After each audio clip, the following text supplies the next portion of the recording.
Hello everyone, and welcome to Techstrong TV. Today is Monday, January 9th, and I hope you all are having a wonderful day so far.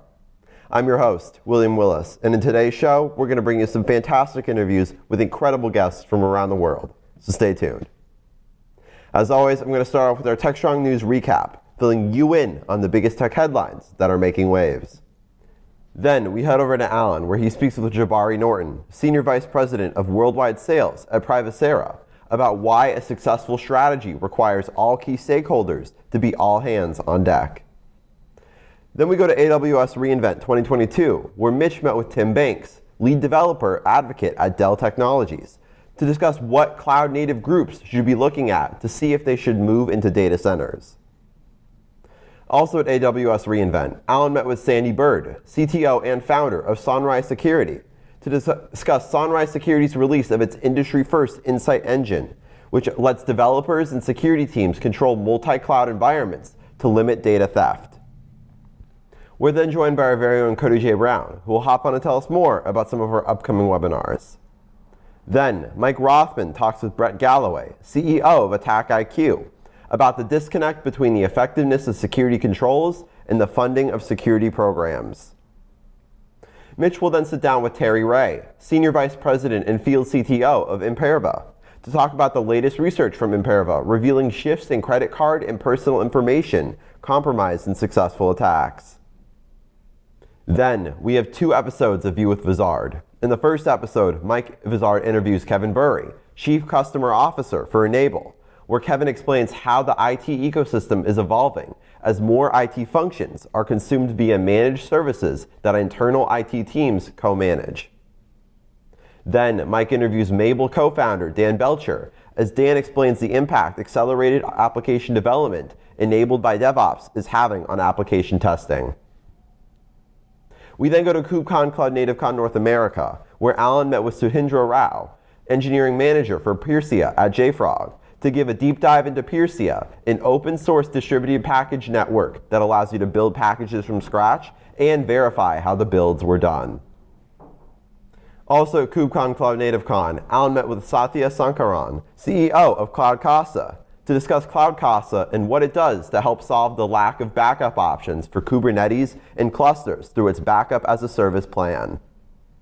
And that's what we have coming up for you on this episode of Techstrong TV. So without further ado, let's get the show started. Enjoy. CISO Talk, to hear how real-world CISOs are dealing with today's real-world issues. From enabling secure remote workers to accelerating secure cloud adoption, defending against a pandemic of security attacks and beyond. CISO Talk covers the cyber topics you want to learn about. With your hosts, Unisys CISO Matt Newfield and Media Ops CEO Alan Schimmel, featuring a revolving panel of CISO cyber experts. This is where CISOs talk. Join us on digitalanarchist.com and techstrong.tv. Hi again, everyone. Here are the headlines for January 9th. First up, Microsoft is planning to use OpenAI's ChatGPT technology to give Bing more human-like answers to searches in an effort to better compete with Google. Currently, both Bing and Google provide relevant information through links at the top of search results, but Google is better at searching about information for people, places, and things. ChatGPT gained a lot of attention recently for its ability to generate answers in authentic-looking essays on various topics, but it also has been criticized for biases and presenting false information. Currently, it is unclear how Microsoft plans to integrate ChatGPT into Bing, or if it will be available to all users. This being said, though, the new feature is expected to be launched by the end of March. Next, the European Union has fined Meta over $414 million for violating privacy laws and has banned Meta from requiring users in the EU to agree to personalized ads based on their activity. The fines, which were imposed by Ireland's Data Protection Commission in 2 cases, could affect Meta's business model of targeting ads to users. Meta has said that it plans to appeal the decision, but this rule follows 4 previous fines for data privacy violations imposed on Meta, totaling over $1 billion, and a number of ongoing cases against Silicon Valley companies. Additionally, Meta is also facing antitrust charges from EU officials in Brussels, who have accused the company last month of messing with competition in its classified ads. In other news, Mercedes-Benz announced its plans to build a worldwide network of electric vehicle charging stations starting in North America. The German automobile maker revealed at the CES Gadget Show that they would begin building the charging network in North America this year, with a price tag of approximately $1.05 billion. When it is completed, the network will feature 400 charging stations with over 2,500 high-power plugs, with Mercedes-Benz planning to expand the network to Europe, China, and other markets by the end of the decade. This move will allow Mercedes to compete in the electric vehicle sector against the likes of Tesla, which currently has 40,000 charging ports worldwide, mainly for exclusive use by Tesla drivers.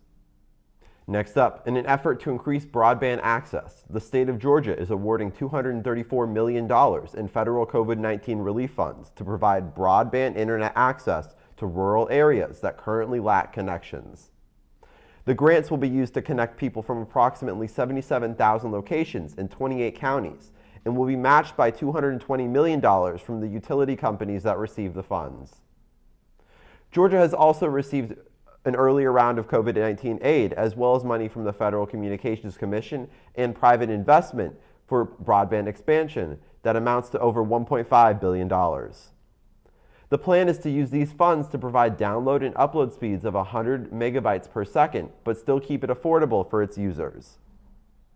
On Security Boulevard, we have an article looking at how F5 is increasing the reach of its cloud security platform to include infrastructure that it gained from the acquisition of ThreatStack.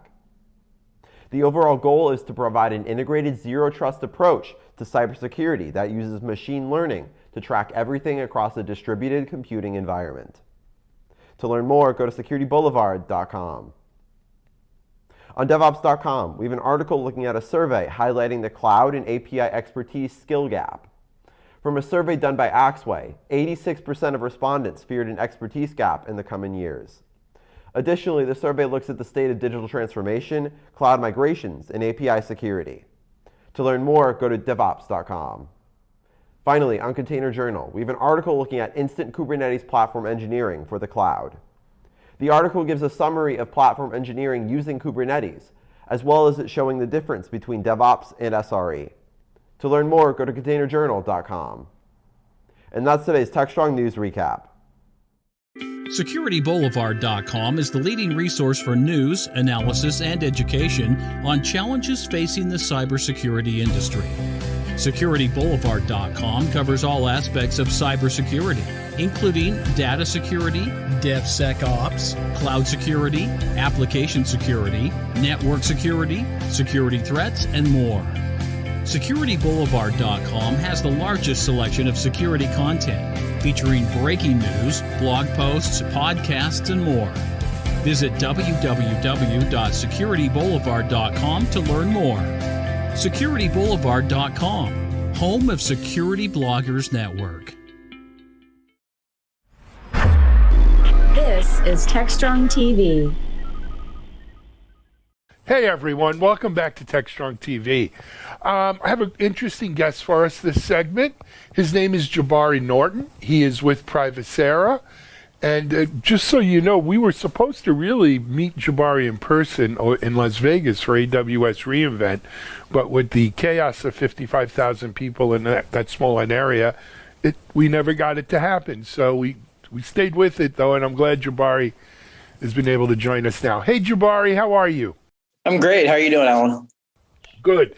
As I said, I'm sorry we didn't hook up in Vegas there, but you know, as we were talking, this is as good, and we don't have to get each other sick and everyone else that got sick out that way. Welcome, and thanks for joining us. Jabari, I guess we should really start with a little bit about you, and then maybe if you wouldn't mind telling us a little bit about Privacera. Yeah, happy to share. Yeah, so I'm Jabari Norton. I lead global sales and alliances team, so everything is essentially revenue facing for Privacera. I've been in the tech space for over 25 years now, both mostly in the SaaS world, both on the cybersecurity side as well as the big data and analytics side. So this is startup number 8 for me. So it's either, hey, I really enjoy this stuff, or a glutton for punishment as it comes. Or a little of both. Or a little bit of both. We're working with early stage companies, and I've been at Privacera just under a year. And what really brought me here was really the vision and the opportunity and the size of the market that we're really trying to address, which is around data security governance. And how do we really take the visibility and drive better visibility, but also access control, policy, and compliance around how companies were able to access that data, and really how do we help modernize the use of that data by providing better usability, allowing these companies to kind of stay in compliance, but also do better data sharing as they're going through that. Excellent. I love it. So we were going to talk a little bit today about the role and of the data stakeholders. Before we jump into it, look, my view is this. One of the nice things about 2022, and there was plenty of not nice things in 2022, but one of the nice things was, and then someone hit us on the head, and we remembered that it's all about the data, right? Applications are great, and we spend a lot of money, time, and effort making some really great applications, but the applications are no more than windows into data, right? And it's data that's prime, right? It's all about the data, and I'm seeing whether it's data security, data analysis, data storage. We've really started focusing on data again, and that's great because that's where the focus is supposed to be. Yeah, and I think to that, but I think also the reason why I think it continues to be, especially the largest organization in the world, they still continue to struggle to become data driven, right? Even as the pandemic hit and 2020 hit, everybody, the digital transformation moves to the cloud, massive amount. But you still see whether it's Gartner, right, who talks about that, like even through like their review through 2025, that like organizations who are trying to scale, they need a modern approach of how they view that data and then analyze that data and then provide governance on top of that. But a lot of folks are still struggling with just the culture of it as well. Because while we provide great tech and a capability around that, there's also people in process that have to come along with that. So now that we have access to the data, getting the data into the cloud, making it more accessible is great. How do we bring that people process and that governance and that security on top of that to make it easier to share and get out to the masses to make money and or kind of analyze? Absolutely. So let's talk about the culture of data like that. Obviously this is something you've thought about a bit, and the folks at Privacera. How do you put your thumb on that? Yeah, and what we see here as far as the culture of data is there's a balance, right? There's this really move to how do you democratize, right, the data, right? And it's really more trying to drive towards self-service analytics, getting more and more of the decision-making around data closer to the data owners and the data stewards. But the challenge that we have, our customer base is generally the Fortune 2000 or Global 2000 in that case. The struggle that they have is these data consumers are hungry to consume that data: sales, marketing, HR, finance, data scientists, data analyst teams, et cetera, as they're trying to create new data products and revenue generating opportunities. But where the rub is, or where the struggle is with the IT teams that have to sit in the middle, that then have to report to or kind of speak to privacy, speak to security, and speak to governance. And so really the modernization, at least in my view, and I think the company's view as we see this, is we're starting to have to see these worlds start to come together. Generally, like you had CISOs, governance teams, et cetera, on one side, you have IT kind of stuck in the middle, you have the chief data officer, data and analytics teams, departments, et cetera, all kind of working in their silos. And what really the modernization and the change is, how do we bring all those teams together, working collectively and cohesively, and everybody getting what they need, either visibility, ability to access, ability to control, ability to audit all that information, and understanding all that data in their environment. Agreed. All right. So let's jump into stakeholders and which kind of the meat of what we wanted to talk about today, Jabari. You've already started, mentioning some of the roles of these stakeholders, but can we go a little deeper? Absolutely. Yeah. I mean, our primary stakeholders, I mean, have been and can continue to be really the platform owners and the platform teams that run the analytics platforms. Our Privacera is primarily focused on analytical workloads. So these are the analytic platforms that are across all three major clouds, as well as the systems that sit on top of that, like Databricks or Snowflake, Starburst, things like that. And who our constituents generally are the chief data officer, as more and more companies are doing that. In some places, in some more mature organizations, we're starting to see chief data analytics officers that are really focused on the analytics side, and then working with different usually product managers or product owners on the platform teams who run those analytic platforms. So as we're looking at that, what they're having to now think about is not just, hey, I have more users coming into the data lake or to the data platform or to the warehouse or to my data mesh environment, and I have more data. Those were generally the KPIs that they actually had of how do I get more data? How do I get more users access?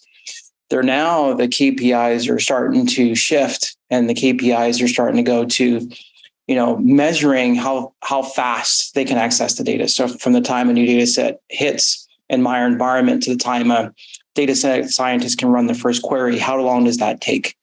Can I shorten that from generally weeks to days, and then ideally through automation to hours?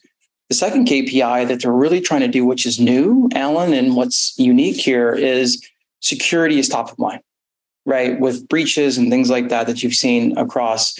Now everybody's really, there's a keen sense around data security. It's not just the responsibility of core security. It's now a responsibility of the data teams. And so they're looking at how do they reduce, really the access and the privilege to this data.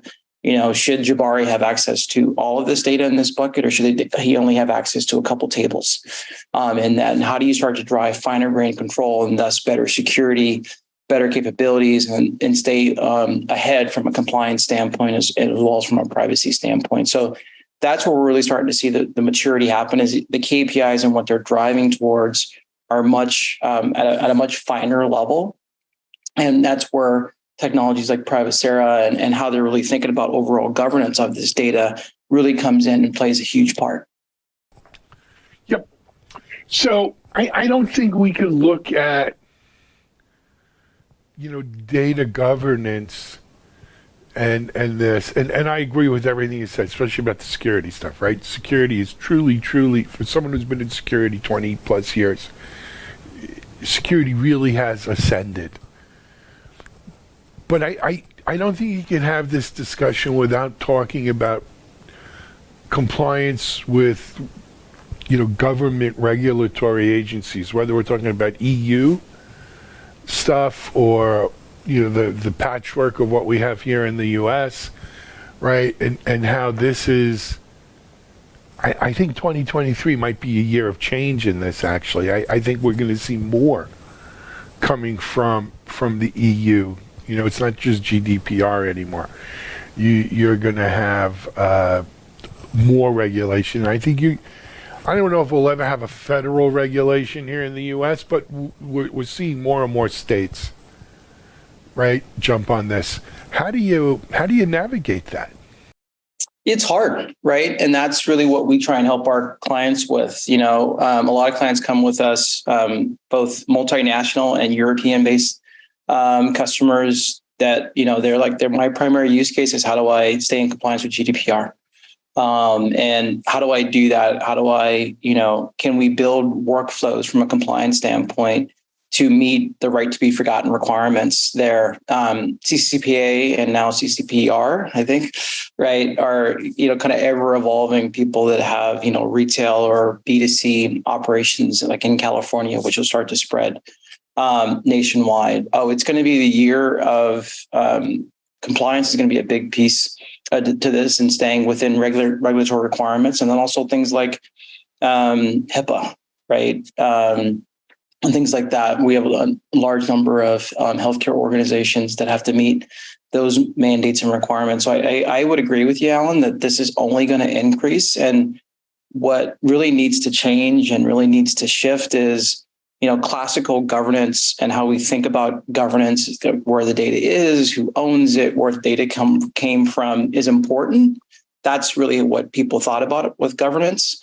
And now, even with Gartner, with their most recent hype cycle that they just launched, they really say now the focus needs to move towards action. How do you action that? And really, that's where data security governance comes in, is, not only understanding the data, but is there anything sensitive in there? How should I protect that data? And then who should have access? That's really the evolution that we're seeing and we're starting to see with a lot of our organizations that we have. And so we work closely, like a lot of folks have, invested in data catalogs. We work closely with data catalog vendors and really drive that last mile of access security and the governance piece on top of that, with workflows that are built in that allow our customers to meet their compliance requirements. Yep. One other topic I want to bring up, because I know we're kind of running low on time here, but Jabari, the biggest, not problem, but I think the chore we need to get our head wrapped around and our arms wrapped around is, as we embrace data more and more, there's more and more of it.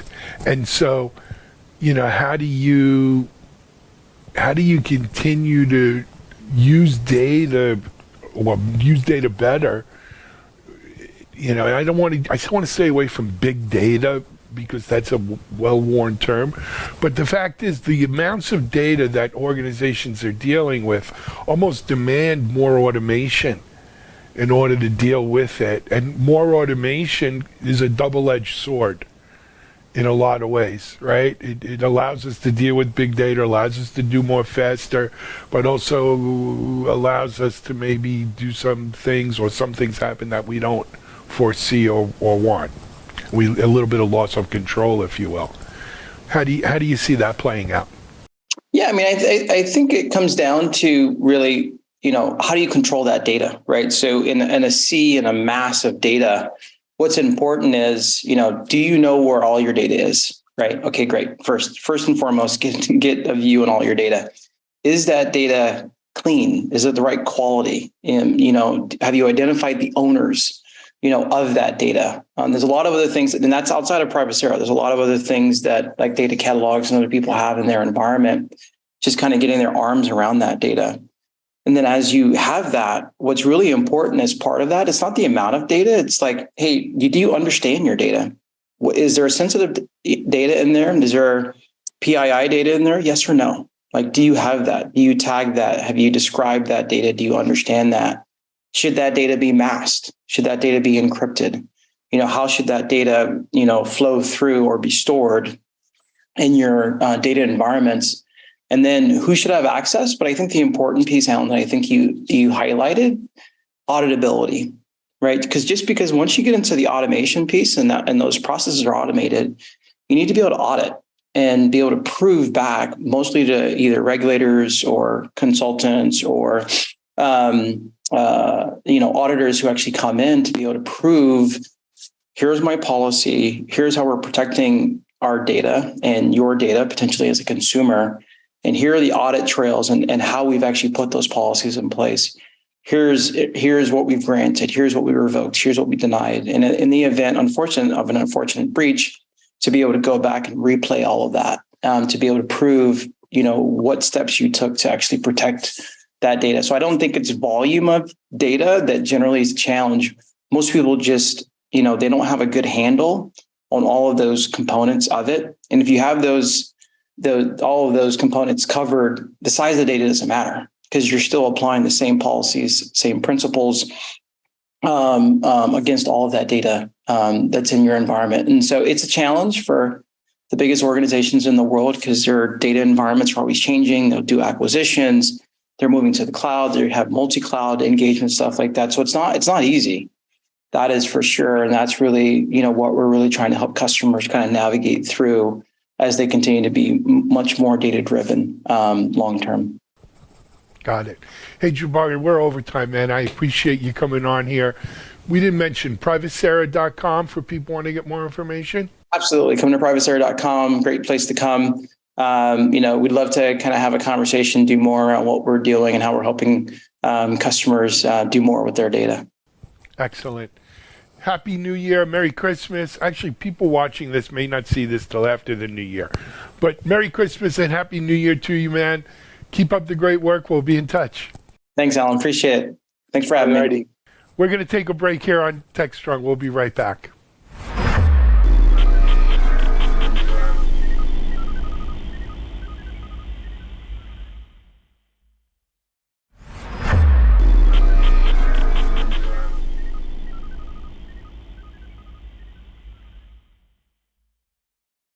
Hey, welcome back to Techstrong's present here at AWS reInvent 2022 in Las Vegas, Nevada. I'm Mitch Ashley. I'm joined by Tim Banks, who's lead developer advocate. Yep. Did I get that right? With Dell Technologies.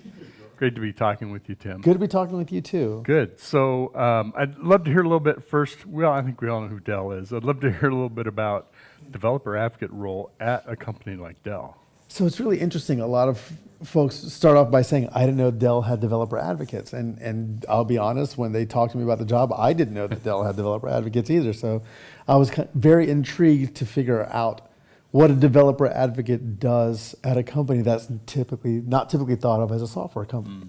Mm-hmm. And I was very surprised to find out that Dell has more folks working on software than they do hardware. So there's internal developer advocacy that happens for a lot of the software teams because, just like any other large organization, we have, DevOps concerns and engineering practice concerns and things like that. But also there are a lot of enterprises out there that are using, Dell hardware that do have developers that are writing things against that, and they need to have, they need to have information on APIs, they need to have tutorials, they need to have their infrastructure engineers need to know how to work with our various hardware APIs as well. So there's a lot of that work that is done. But I think more importantly for Dell, especially considering what we're doing here in reInvent, is that there are a lot of folks who are writing platforms or writing automation or infrastructure as code stuff that are now, their customers are now moving into data centers, into private cloud. You see things like AWS Outposts and EKS Anywhere and Google Anthos. It's around. That people are using, to run their cloud workloads on-prem, right? And so those are people that have never seen a rack before, never used a rack before. They were born into the cloud. So moving over into the data center is new and strange for them. And so we're there for them too. The other thing that Dell wants to do is we want to be part of the cloud computing conversation. We don't want to necessarily tell people how to do it, but we just want to help them do it if they're going to do it on premises or in a private cloud. And so talking to those communities, not just the developers, but the engineers, the operations folks, the finance folks, the people who are responsible for security. Like these are people that get focused on a lot by the cloud hyperscalers and the cloud SaaSes, but not very much by hardware manufacturers. Well, think about the roles that have emerged, changed since before the cloud really kind of took hold. And what's different with SREs or DevOps engineers or, numerous kind of roles. I think one of the things that's interesting is oftentimes the next thing, whatever thing in technology, DevOps, whatever it might be, comes along. Oh, that's going to replace everything, right? So we won't need operations people. We won't need, because we have the cloud, we won't need the private data center. Right. So the pendulum always is predicted or expected to swing hard and stay there. It never does. It always kind of finds some equilibrium. And a lot of organizations that go to the cloud, right, go there for a certain reason, find the value that they get from that. Some also step back or move some things back or reinvest, modernize things that are already in the data center. But where do you see us in the kind of that pendulum process? So I think like I said, once I first heard Google Anthos being announced and AWS Outpost being announced, I knew the pendulum was on its way back. You think about customers and organizations out there that, like I said, have been born cloud native. They've signed an enterprise agreement with a cloud hyperscaler that says, hey, we're going to be with you for the next amount of years and we're going to spend this much money for you, right? So the notion of being in the cloud and everything is a utility and everything is an OpEx right, goes out the window as soon as you sign the commitment. You now have a CapEx, but you have a CapEx on stuff that you don't own. Right? So that's why you see companies now that are like, there's a financial aspect to me maybe not wanting to be on a You're go from hyperscaler. consumption-based to a fixed commitment. Right, and if I'm going to do that, maybe I want to do that my own stuff. There are some things where maybe you need particular hardware, right? Very, very, very particular hardware that you're not going to be able to get or be able to get predictably in a cloud hyperscaler. You may be in a situation where you have compliance or regulatory constraints that say, hey, A lot of people won't go to the cloud. no, and so they're as they're expanding to serve more of these markets, they're like, now we do really realize that we need to have some of this, bare metal on premises infrastructure, but we never really worked with it. So you see the cloud hyperscalers trying to cater to those, and that's how you can tell when the people up on the mountains, right, are saying this is what we're going to do. They know what's coming next, and you've seen those pressures from customers. I will say, when the recessions that we had in 2020, and I was working and helping people renegotiate their AWS contracts, right? They knew that there was a big financial incentive for people to go to very predictable spend. And you're not going to get more predictable than owning the hardware. You pay for it once, you know it's going to be there, right? But the hard part was delivering that cloud experience to folks once they got on the data center, right? And the discussions that folks used to have into moving to cloud was that it takes so long to get anything done in the data center. And this was very, very reasonable critique that had a lot of evidence behind that. Cloud solved a lot of that problem. The thing is that one of the things that Dell has been trying to do, one of the things I'm very passionate about, is making that cloud experience consistent with the developers and the operations folks, no matter where that compute is. If it's in a cloud hyperscaler, if it's in this cloud hyperscaler, if it's on-prem, or if it's running in all of those, right? You need to be able to do your job, deliver your code, run your application, no matter where, right? And that's going to take a lot more support from hardware manufacturers than we've seen in the past. And that's one thing that Dell is committed to doing. Yeah, it's in some ways not helpful to be bipolar about it. Of one way to do it if we're in our data center, another way to do it if we're in this or that cloud. You'd like some common processes and models, software, different things to work on. I'm curious about cloud native specifically, because there's many definitions of that. One of them is born in the cloud. Yeah. The other is microservices and containers, and which you can all do in the data center as well. How does a cloud native, thinking of microservices, containers, Kubernetes, et cetera, how does that sort of bifurcated hybrid maybe all in the private data center versus in the cloud look? So I think it's interesting when we talk about cloud native computing, lowercase cloud native computing, a lot of the stuff that you see that was very container focused started really on GCP, on Google. Microsoft came on board, AWS came on board, but you saw people running it kind of wherever it was, wherever they needed it, they would just schedule something. Yeah, containers wasn't have to be a cloud thing. No, and that was the thing. It was containers was originally a developer's laptop thing, right? It was probably a Dell, but May have been. but the notion of running a container in multiple places has always been the default. Like, yes, you're supposed to be able to do that.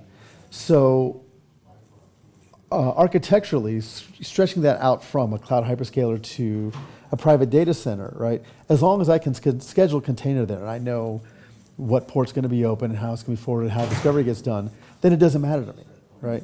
So for cloud native organizations, especially ones that have very mature DevOps practices, very mature SRE and automation practices, all they really need to be able to have is like those API endpoints. They need to have those metrics endpoints. They need to be able to have the ability to schedule, to do some kind of remediation, to route traffic, things like that. The things that they would do on a cloud hypervisor, they need to have those abilities in a private cloud.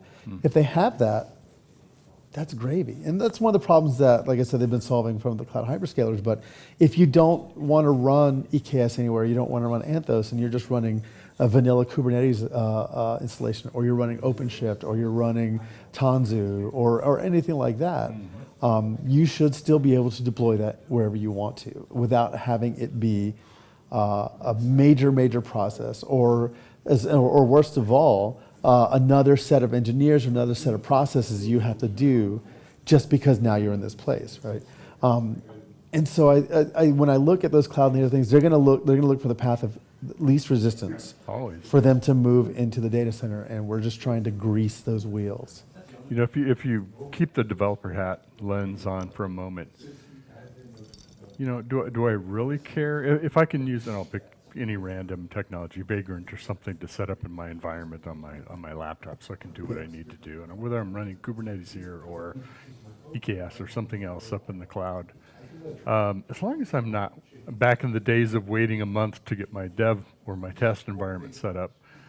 You know, if you're working in something where the workflow can be smooth and I can, you know, pretty much set up what I need the way I would in the cloud, whether I'm in the private data center or not, I think developers care less about that. Yeah, way less. And the developers kind of cared about AWS because that's kind of usually where they started. If they're working in these kind of environments, catered to the developer. Yeah, and but in the end, they're mostly just dependent on using that API. Right. So if you can tell them you can use this API and it's going to work with any of these things, they're happy. Right. They don't. Again, the developer experience should be seamless for wherever you're deploying, and that, like I said, that's the work that we're trying to do now. Let me ask you: Does Dell think about either now or in the future providing developer-focused kind of tools or APIs versus operations and infrastructure? Obviously, where they played for a long time. Absolutely, and you know, Dell being responsible for the ground up, we're talking anything from the keyboards to the peripherals to the monitors to the laptops. You know, we've got that Project Sputnik, which is that canonical Ubuntu powered laptop. So we've been trying to make the developers' jobs easier from the time that they start banging away on the keyboard to the time they deploy to production, right? So we're looking at more of those tools that are focused towards them, but we don't. But for us as infrastructure providers, we're typically less concerned about the end developer when it comes to the deploying of their code. But we want to work with the tools that they work with, right? So if they're using GitLab, right? If they're using GitHub, if they're using any kind of automation or automation tool to deploy code, we want to work with that. Like I said, we want to make the developer experience seamless. That's what I was going to note is, you know, we are using developer as kind of the broader term, but there's those developers, but then there's also DevOps engineers, SRE, platform engineers, and those folks, and if they're setting up the environments and they're able to do that in their private data centers similar to what they would in the cloud, that's what, in part, kind of paves the way for the developer to say, this is, you know, an environment I'm really comfortable in. Yeah, and that's a lot of the work we're doing with automation infrastructure as code, whether it's provisioning through Terraform or whether it's provisioning through Ansible, or any other API you're used to using. I mean, I would say that, you know, CDK is not out of the realm of possibility, where I need to just provision something using the same code bases that I'm used to. I just need to define this as a different region. Right, I need to have a slightly different network definition. So you've got, you know, lift at the beginning when you're setting it up, but you're still not having to learn a whole new code base or not a whole new set of implementations, right? You're just using Terraform and you're changing these parameters. I need to use this specific module in Terraform, and that should be the only change you have to make. Excellent. How about storage from that standpoint? You know, we're talking about compute, networking. So storage becomes an interesting realm to get into because it's going to depend on how much interaction you want to have with your storage device, right? If I just want to stay strictly within Kubernetes, that's something we can do. We can do that today, right? If I need more low-level kind of things, it's going to depend, right? Are you talking about, you know, I'm going to have hands on the keyboard, I'm going to be running SSH commands, I'm going to be running Ansible commands. Am I going to be running Terraform to make these things a certain way? How do I bubble up? How do I present the storage layers? What kind of storage do I need, right? Do I need object storage? Do I need file storage? Level, and, you know, is that important to you for your level of your app, or is that something someone else is going to take care of? And so that conversation becomes a lot more nuanced. I feel that most compute is almost agnostic at this point. Storage is not. Yeah, it's still very, even the services in the cloud, right? Yeah. You know, it's retrieval speed, it's retention, it's, you know, and I'll tell you, there's a lot of ways that we are working to improve that experience for whether it's for database use cases or for long-term object storage or for network file stores across various concerns, right? But what I think the most important part that we're trying to do, especially as developer advocate, is going to the open source community and saying, y'all have some solutions already here.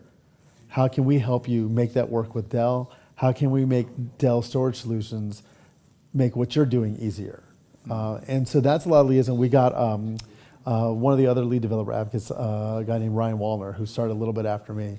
Super active in that area. Very, very smart storage guy. He's got a lot of storage vendors in his resume and has been doing a lot of work toward that. We've got a lot of folks who are writing modules. They are writing open source services. They are writing open source implementations for making it easier to provision storage for containers or for other uses. So we're doing the work, and we want to make it, again, as seamless as possible for those folks who have to provision storage on Dell.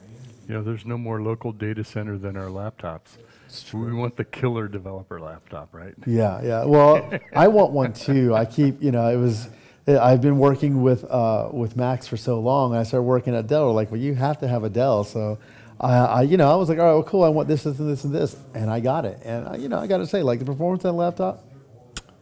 I'm not saying I'm a convert to Windows, but I'm definitely at least a big fan of the Dell hardware. You can do a lot of other things too. Yeah. But it's been a good experience for me to figure out, if I'm a new developer and I just got this Dell laptop. A lot of people develop on Windows, Yeah. So a lot of folks do that.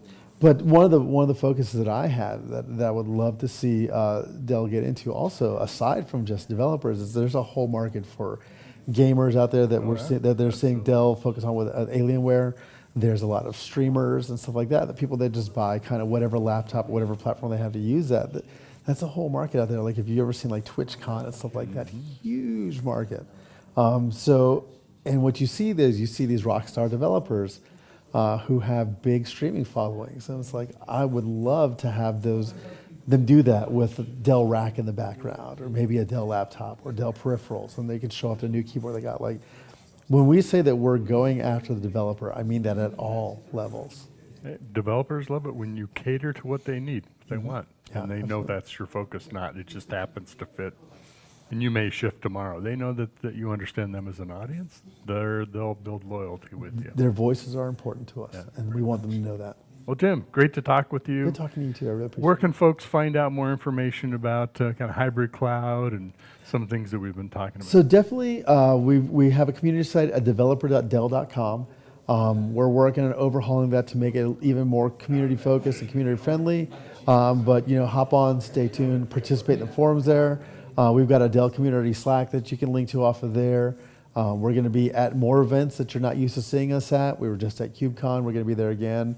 Look for us at DevOps Days. And if you see us, come talk to us. We want to hear from you. Maybe we'll see the Tim Banks Twitch channel one of these days.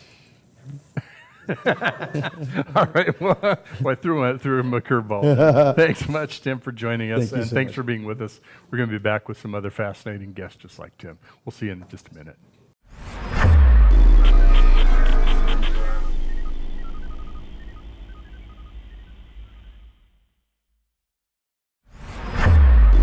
This is Techstrong TV.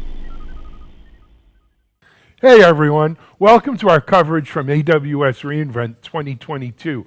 We're here with some people and 55,000 other people who've come into Las Vegas for this annual pilgrimage to the cloud. We are not live on the show floor, if you couldn't tell. We're actually in our secluded Techstrong TV studios here at the Wynn Hotel. We've been doing interviews here, and you'll be seeing them over the days and weeks ahead as we try to give you a flavor of why 55,000 people decided to come out here to the desert and talk cloud and security and DevOps and cloud native, etc. My guest right now is Sandy Bird. Sandy is with Sunray. Sunry. I practiced it 12 times. Sunry Security, and I am not as familiar with Sunry Security. I don't know if you folks are, so we're going to make Sandy tell us. Sandy, first of all, welcome and thanks for being here. Yeah, thank you. Thank you. let's jump into Sunry. Tell us a little of the Sunry background. Yeah, look, I spent my whole career in security, 20 years. Was a co-founder of a company called Q1 Labs that built a SIM technology. It was phenomenal. But about 5 years ago, I really wanted to be kind of like all feet in the future, right? You know, build a company built completely without infrastructure of my own, and security background. So we started looking at everyone moving their workloads to these, you know, platform as a service providers, right? Amazon, Azure, GCP. And what was really interesting about it was when we looked at the space, people have been moving workloads to the cloud for a while at that point, but actually securing them was kind of new. And there's some new patterns that were in there. And so, you know, we looked at it and said, look, there's a huge opportunity here to help people build better security than they ever had on-prem. And if they do the right things in cloud, they truly can do that.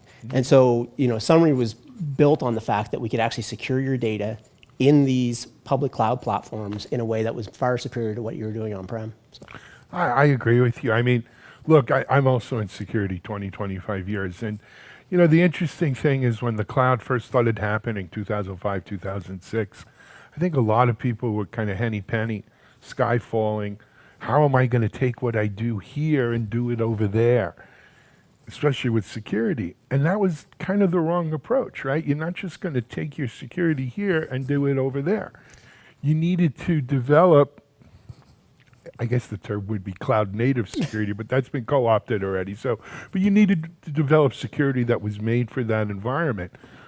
But I always felt the good news was if you did it right, it was a superior environment to do security in than what we were dealing with in the old, you know, castle and moat world, perimeters and all of that kind of nonsense that we grew up in. So what makes it special for you guys? I think actually that castle and moat analogy is an interesting one because in these worlds, everything is one step from the internet, no matter what it is. And if you tried to use a lot of network-based controls on top of these platforms, you'd fundamentally fail because there's too many ways to basically get inside using identity and then move laterally within these environments. And so we took this approach to say, okay, like if somebody gets in, right, or they breach a vulnerability and now they have a foothold, how do they laterally move through a cloud environment? And how is that different than how they would do it on-prem? And a lot of it is through using, you know, toxic combinations of permissions and things within the cloud that allow you to, you know, jump from often account to account, you know, even different, you know, provider to provider in some scenarios, depending on what the secrets are used for. And so we model all that out in a graph. And I love graph technology, it's phenomenal. And so because of that, we can see all of these great paths. So then you say, well, then how do you apply security to that? Well, if you actually understand all of the controls and how the cloud is deployed, and you can understand all the lateral movement, and you start at your most important parts, right? Where's the critical data, the crown jewels? And you have all those paths, now you can actually understand where you start to prioritize fixing the issues in your cloud. Yeah, maybe it's a vulnerability on the edge that pops an endpoint that allows you to laterally move in, but actually it may be the fact that you have and we'll use AWS examples today because we're at reInvent, right? Okay. And so maybe you have a role configured in an ops account somewhere that somehow gets access to an organizational account in AWS. And then from there, it can own the world. It can do anything that it wants. Maybe that's your highest risk because that one jump point allows, you know, possibly tens of thousands of identities to get access to everything and destroy your whole infrastructure. And so we model all that out. And because of that, we can tell people where those soft points are within their environment. The other thing that's really interesting, though, is the identity is actually kind of the firewall of the old days in the cloud.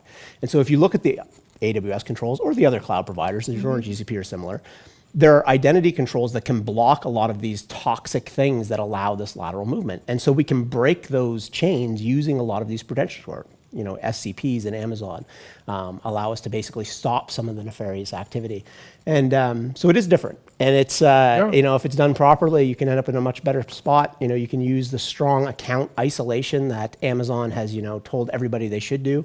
We still walk into the odd customer, we laugh, you know, they have one flat network across all of their AWS environments and say, why did you do that? But, you know, again, they learn as they go, right? So. Oftentimes after paying the piper. Yes. But, you know, it's interesting, right? Like I've always, for the last couple of years, I came to the realization at some point that IAM was kind of the killer app for cloud security. It is. Right?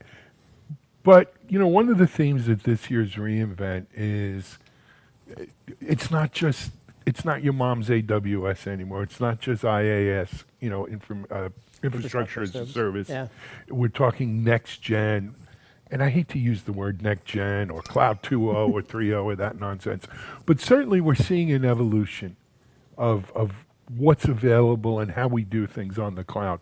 Now, as it relates to IAM, what I'm personally seeing is a division, a cleaving of I from A, right? We manage identity, but it's not necessarily joined at the hip with access control.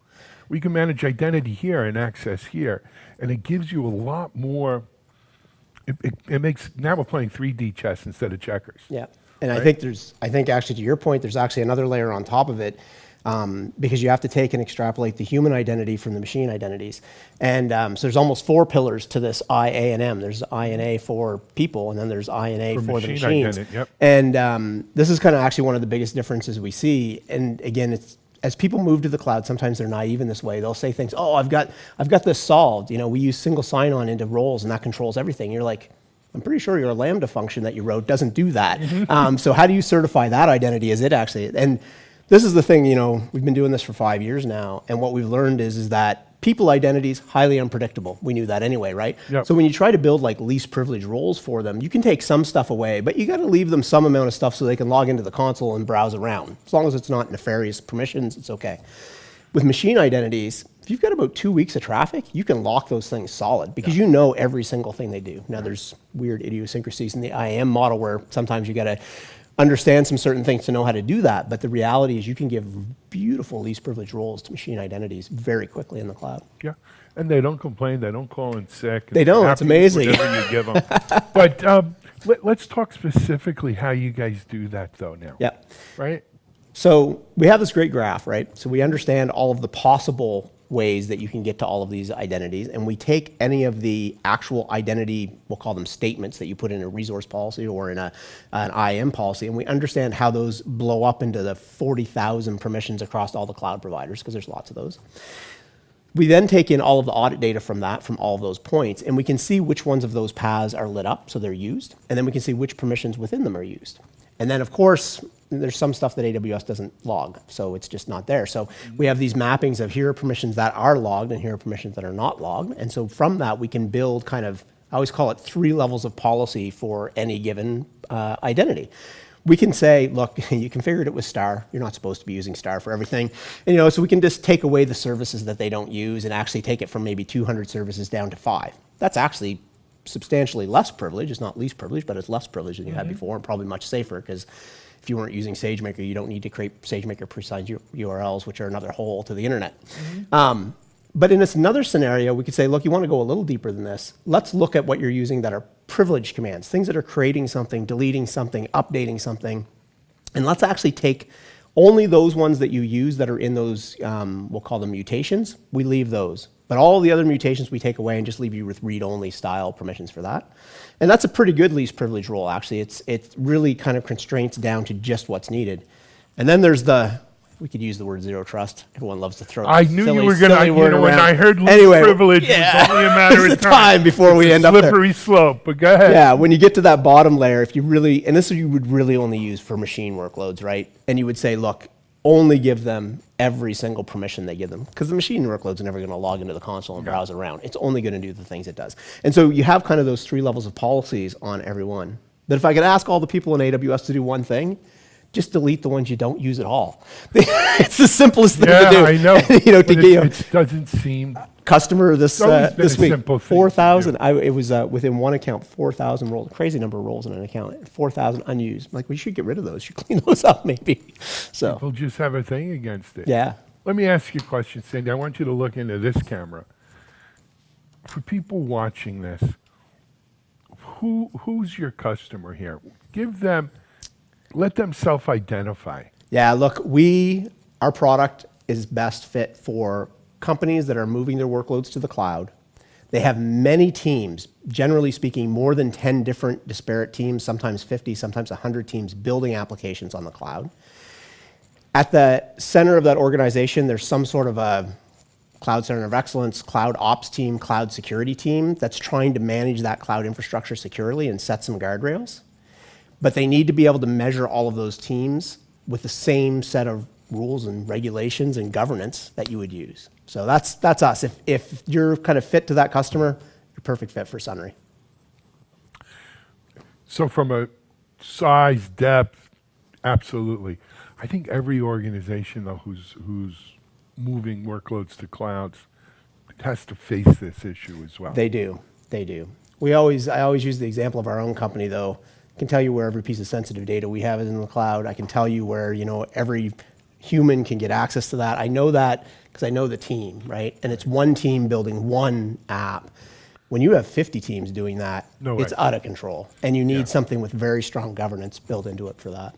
Yeah. And it's also the inertia, right? Because it's a timeline. As the timeline moves forward, you build up more and more of this. You want to call it debt. Debt. That's a good word for it, for sure. For people want to get more information, website. Look, www.sunrysecurity.com. Actually, I don't even think you need the www anymore. That's some old school thing people. Yeah, that is. You were showing your age. I wasn't going to talk to that. Spell it for us. SONRAI security.com. Absolutely. All right. Sandy, thanks for stopping up, giving us the lowdown here. I hope you enjoy the rest of the week at AWS reInvent. Will do. All right. We are here at AWS reInvent at Techstrong studio in the Wynn. We're going to be back in a little bit with our next guest.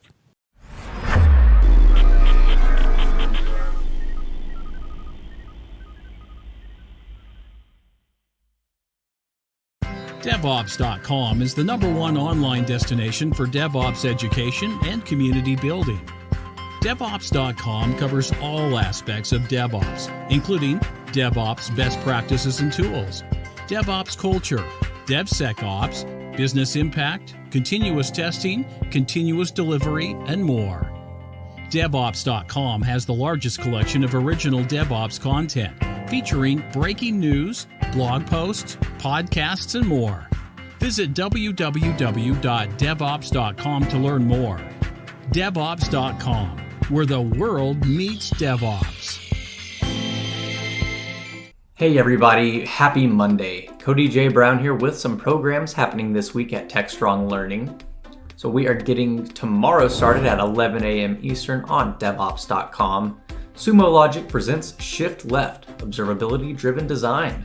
Our speakers will discuss use cases for shifting observability left with a practice called Observability-Driven Design, which emphasizes transparency, portability, flexibility, and data management from the very beginning.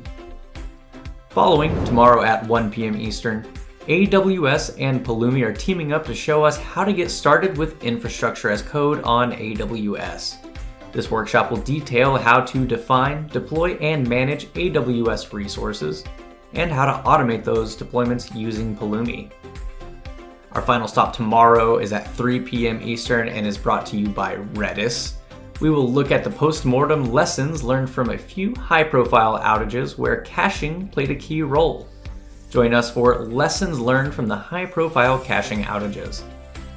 And now taking a look at Wednesday morning at 11 a.m. Eastern, the AI Infrastructure Alliance presents Out of the Ivory Tower, AI in the Real World. This panel will cover the challenges with making AI ML models function in highly scalable applications. So that's all I've got for you right now, but we do have a couple more programs coming up this week, and as always, we do have a catalog of on-demand programs waiting for you at devops.com/webinars. This is Techstrong TV. Hi, everybody. This is Mike Rothman. We are here with another Techstrong TV interview. I am joined by Brett Galloway, who is CEO of Attack IQ.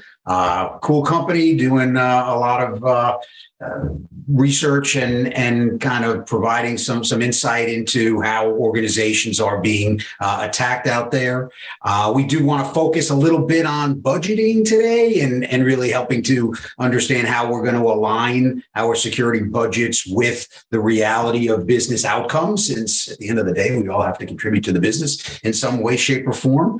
So Brett, welcome to the show. And, as we get started, why don't you just give us a little sense of who you are and your extensive background in the space, and then a little bit about what Attack IQ is doing. Thank you, Mike. I'm very, very happy to be here and delighted to talk about Attack IQ and to talk more importantly about the how companies can protect themselves in an era of constrained resources. So my background is technology companies. I went to Stanford, moved here for college and never left. So I live in Los Altos, California, and have been very lucky to have worked with a number of great teams on interesting technologies around networking and security and so on. And I'm particularly excited to be at Attack IQ because of the problem we solve. We sell a software solution that helps our customers validate whether their security controls are working. If you think very broadly about an enterprise, there are three things going on from a security perspective. The enterprise has a bunch of assets at risk. They have a bunch of adversaries trying to get to those assets, steal social security numbers, disrupt operations, whatever. And then in general, then companies put in place a series of controls in the middle to protect them. In principle, this is no different than the lock on your front door. You put the lock on your front door to keep potential adversaries from getting your stuff. The same is true of enterprises.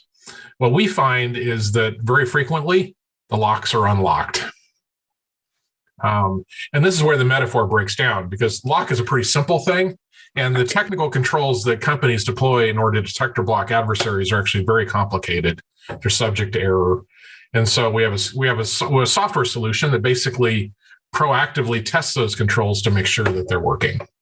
Great. All in an automated fashion, so it's not like some dude has to be on a console. Oh, no, absolutely. Kind of banging away at things like the old pen test tools that we used to use to do that. Exactly. Your penetration testing is a well understood and defined process. The problem is it's very, very limited in terms of how much testing you can actually do. And in fact, we find that companies in general don't test near enough. We have one customer, it's a very large customer, one of the richest companies in the world. Their estimate is they tested less than 5% of their estate per year with their red team, which is sort of the generalization of penetration testing. So it's a huge problem, and candidly, it was that problem that drew me to the company. When I was approached by the company, I was actually working on a startup germinator, so I didn't have a full-time operating role, and was very happy not to be doing it. But I think our mission is very worthwhile. We live in a world where we as individual members of society are increasingly dependent on a bunch of software-based platforms, frequently without even knowing it. And I'm not thinking like Google and Amazon. I'm thinking like Colonial Pipeline, right? Attack in 2021. The disrupted fuel delivery for a bunch of people for about a week. And that was a ransom. I live in Atlanta, Brett, so okay, I painfully remember that. Yeah, and you probably had never even heard of Colonial Pipeline. Oh, I have, because they're right in the area, but yeah. Well, in general, but you didn't know you were dependent on these incredibly fragile computer systems that were actually disrupted by accident by the adversary. Right? They didn't even mean to disrupt fuel delivery. So imagine what would happen, and how dependent we are on these software systems if somebody really meant to cause disruption. This is sort of threat to the society level threat, like on the level of COVID or even worse. So, and knowing what I know, that businesses' defenses are so poor, I felt compelled to help solve that problem.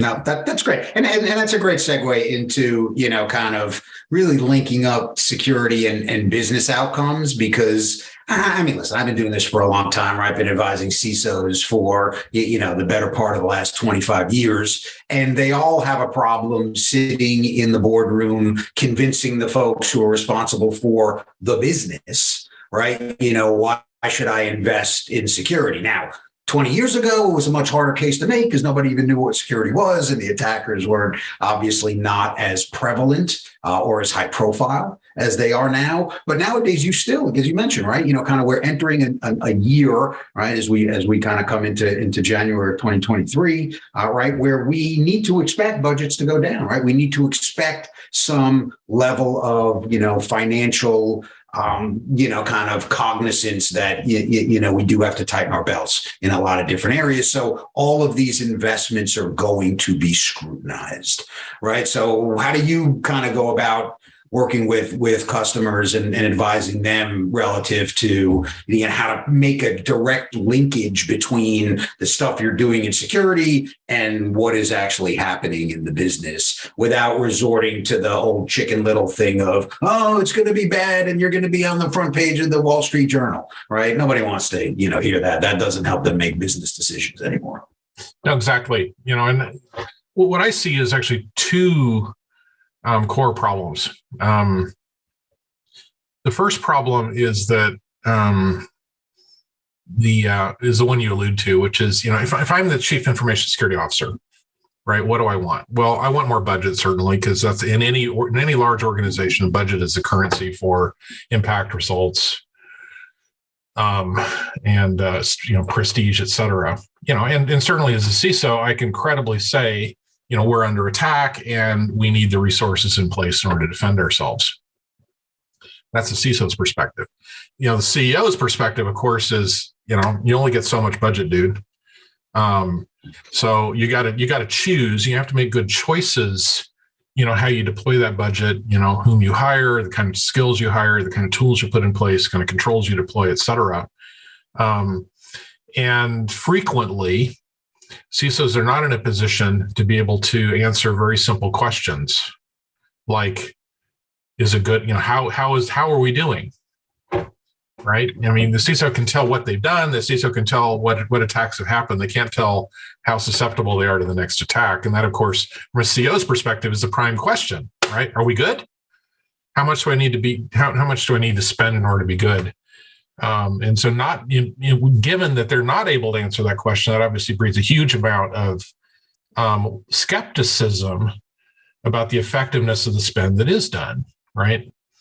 Because the CEO is used to having functional leaders that can answer those questions. If you give me this much resource, here's so much business outcome I can deliver. And so the CISO fundamentally is given resources to deliver a certain amount of protection to the business, and the CISOs today can't measure how much protection they're delivering. So that's sort of problem one. Problem two is that very frequently, when you actually examine the security programs that get put in place, they map only weakly to the real risk profile of the business. And a lot of this is actually driven by compliance concerns, right? So, companies will end up with lots of sort of, influences that say, you got to do this, you got to do this, you got to do this, you got to do this, and so much of the budget is actually spent on compliance as opposed to protecting the risk profile of the business. And every business has a set of things which, if attacked, would cause enormous impact to the business, right? Imagine you're a semiconductor company and somebody steals your mask designs or shuts down the fab. That's kind of a bad CEO gets fired kind of impact. Right. As opposed to, somebody even mounts a ransomware attack, right? And if you have good backups, maybe, that's the sort of risk that, although it's significant, it's not lethal. And far too often, the security programs that people put in place are very homogenous. They're very vanilla, and they spread their investments across risks of enormous impact and risks of fairly modest impact. And so this is the second problem that we see, which is that the defensive program to put in place does not really reflect the risk profile of the business. What we believe can help people thread the needle there is fundamentally, and what actually MITRE Corporation calls a threat-informed defense. MITRE Corporation, we work with closely. MITRE Corporation manages the two core databases that cybersecurity teams use: the CV database of vulnerabilities and the MITRE ATT&CK database of adversary behaviors. And so this notion of threat-informed defense says that you should start with what threat actors matter the most to you. You should then add to that what risks matter the most to you. And then you should close with what controls you put in place in order to defend, to mitigate those risks against those primary adversaries. I mean, it sounds pretty simple. But in practice, I think it represents, if in fact people did that, would be a huge step forward in the sophistication and effectiveness of the industry. Yeah, no, I agree. And back to, kind of the first point that you made, Brett, that we just don't have, I'll phrase it a little bit differently, right? But we don't have the dashboard, right? We don't have the pie charts that folks want. In a lot of cases, we don't know how to talk the language of risk. You use the Colonial Pipeline example. Well, again, they didn't necessarily understand the risk of, kind of that system going down and really the ripple effects of how that impacted both the business as well as, kind of the ecosystem within the Southeast of the U.S. And I don't know that any set of dashboards or tools is going to really go out that long, but they didn't know what they didn't know at that point, right? And I think that historically, okay. Yeah, no, exactly. And I think, I think that's true, but I think there's a subtle nuance there that's worth noting. I think there was probably somebody inside Colonial Pipeline knew about that risk, right? What we typically see, it's not a failure to know the risk, it's a failure to operationalize the mitigation of those risks. And so, from a CISO perspective, the real gap we see is, very frequently people know what the big risks are. Yeah. Right. I mean, that's not a mystery. Right. The hard part is turning that into a real operational program where the investments are optimized to mitigate that risk, given that resources are constrained. And obviously, we're entering a tighter economic period, but resources are always constrained. Right. There's no CISO in the world gets an unlimited budget. So every CISO is constantly having to make choices, certainly from an attack IQ perspective, we don't solve that entire problem. But, the piece of the problem that we focus on is delivering evidence of effectiveness and mapping that in the context of MITRE attacks. So at least the company now, at least the CISO now has data to be able to evaluate, either current investments or prospective investments against, particular threat actors. Yeah. Now you add to that in the context of then the company's risk environment, and that's ultimately how I believe companies can both improve their cyber defenses and also make sure that their investments are being spent wisely. Right. So let's dig into that a little bit, because you mentioned kind of the operationalization word, and I am quite sensitive to kind of tools that ultimately can't be used to generate some kind of outcome. Right. How do you get to risk within these organizations? That's something that the security folks can do and start to help, the organization understand, what they need to protect and what controls are it. Is this a partnership that has to happen between, a lot of the business leadership and security to really understand what systems, what, infrastructure is or presents the biggest, kind of potential loss on that front? And then you can start to overlay it. I mean, just like folks have a hard time. It's like, hey, I get this tool. I'm the security person. What then, right? Who do I have to work with? What kind of, is it a task force? Is it, some type of group that gets together to really determine, what the real risk to the organization is? It's a great question, and the simplest answer is this is the CISO's job. Again, I'm a CEO, and so, it's natural for me to sort of think about this. If I have a business problem, right, there are very few business problems I can solve as a CEO because I only have so many hours in the day. If I have a significant business problem, it's, sort of top level significance. My solution is find a person that I can assign that problem to. And that person's job then is to make the case for resource investments, perform those investments, monitor the operations, the result of those investments, and make sure the business outcome that I'm paying for is delivered. And if that person can't do that, then I need to find somebody who can. And so in this context, the CEO is basically delivering budget to the CISO to make sure the organization is well defended. So it is absolutely on the CISO to make sure those investments are effective. And that effective is across two dimensions. Again, one dimension is, are they working? And the other is, are they optimally aligned with the business outcomes that I need? Yep. You can't do any of that without evidence and data. And certainly, we see a number of, relatively senior executives in security organizations that still conceive of their job as, buying and building systems, kind of an IT view of security. And very frequently, folks with that mindset have a difficult time communicating with the business because the CEO doesn't want to hear about tools or technologies. They don't even want to hear about, MITRE attack TTPs or vulnerabilities. They want to understand, are we good? Very, very, very similar, by the way, to the CEO's perspective to the CFO, right? They may not want to understand the details of general ledger. They want to just know our book's clean. right? And if I'm talking to my investors, am I telling the truth? And are my forecasts based in reality, et cetera? So much as it's the CFO's job to manage the numbers, the CISO's job to manage the risk profile of the business to cyber attack. And it is certainly the case, that when we look at surveys, for example, I mean, business people do not have that confidence, right? I mean, was looking recently at a survey, I think it was from Price Waterhouse, over half of the business people surveyed did not have confidence that their spend was appropriate, and that's in the context of relatively benign economic conditions. Right. So my guess for the next 12 months is that, that number is going to spike, right? Yeah. I could make the case that we don't know if the marketing expenses are being spent in the right way as well. No, exactly. But what's interesting, there was an old joke, right, that, in marketing that, I know half of my spend isn't working. I just don't know which half. Exactly. The innovation in marketing, though, is actually parallels what we're talking about in security, because that's actually not so true anymore.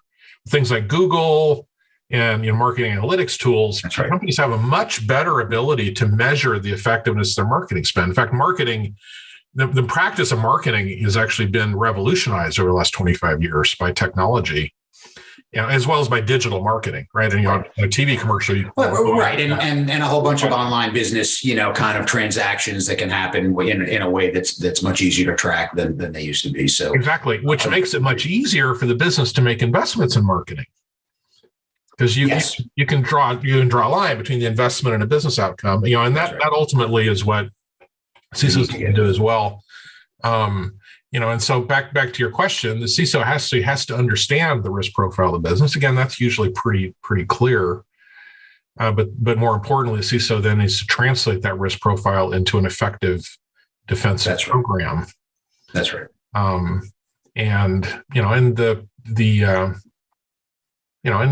The solution of this is a combination of evolution of practice, as well as evolution of sort of tools and data collection, much as in marketing. Yep.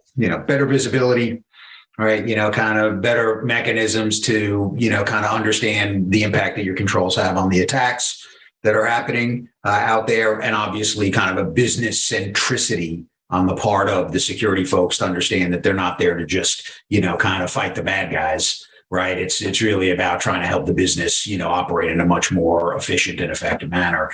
Can't do that. Go find something else to do. So totally agree with you on that front, Brett. Any parting thoughts, as we kind of start to wrap up in terms of what folks need to be thinking about, as we head into 2023? Yeah, I mean, I think again, using the marketing analogy, what ultimately transformed marketing was two things. It was the ability to measure. It was the ability to sort of portfolio manage investments in well-defined marketing processes whose effectiveness you can measure, right? And so, if I think about where Attack IQ adds value, where we add value is in both of those pieces. We add value in terms of the ability to help people sort of be clear about what adversary behaviors matter, what adversaries matter, and then mapping that to the real-time effectiveness of the controls you put in place. And so, I guess if there's any call to action for listeners, with sort of CISO kind of titles or people in senior security positions, it's two things. One is, start to think about not just the process of building all of the tooling in place, but think about building the evidence and the data collection and the program that helps you map that to the real outcomes. That's ultimately how you manage in a period of tight budgets. Yep. No, I agree. That's great. Thank you, Brett. Brett, how do we get in touch with you? So if anybody wants to find out about Attack IQ, what are your coordinates? Where do they find you? Well, I can be emailed at brett.galloway@attackiq.com. Our website is www.attackiq.com. And certainly if you go on our website, there are lots of places for calls to action to get in touch with us. We have free demonstration. We have the ability to do free trials, for sort of qualified opportunities. We're certainly willing to do proof of concept with customers to demonstrate how we can help them specifically with our software solutions. We're also founding research partners, the MITRE Center for Threat Informed Defense. So to call out our partners there, you can find that on the MITRE Corporation website, MITRE, where there's a bunch of great research that we contribute to in the public good that is highly relevant to making the MITRE attack matrix more useful and actually realizing this broader vision of a threat-informed defense. That's great. I'm a big fan of MITRE. Go do that. Thank you, Brett, for your time today. Appreciate it. Well, thank you. I've enjoyed it. Yeah, you bet. And with that, let's head back to the studio for our next interview.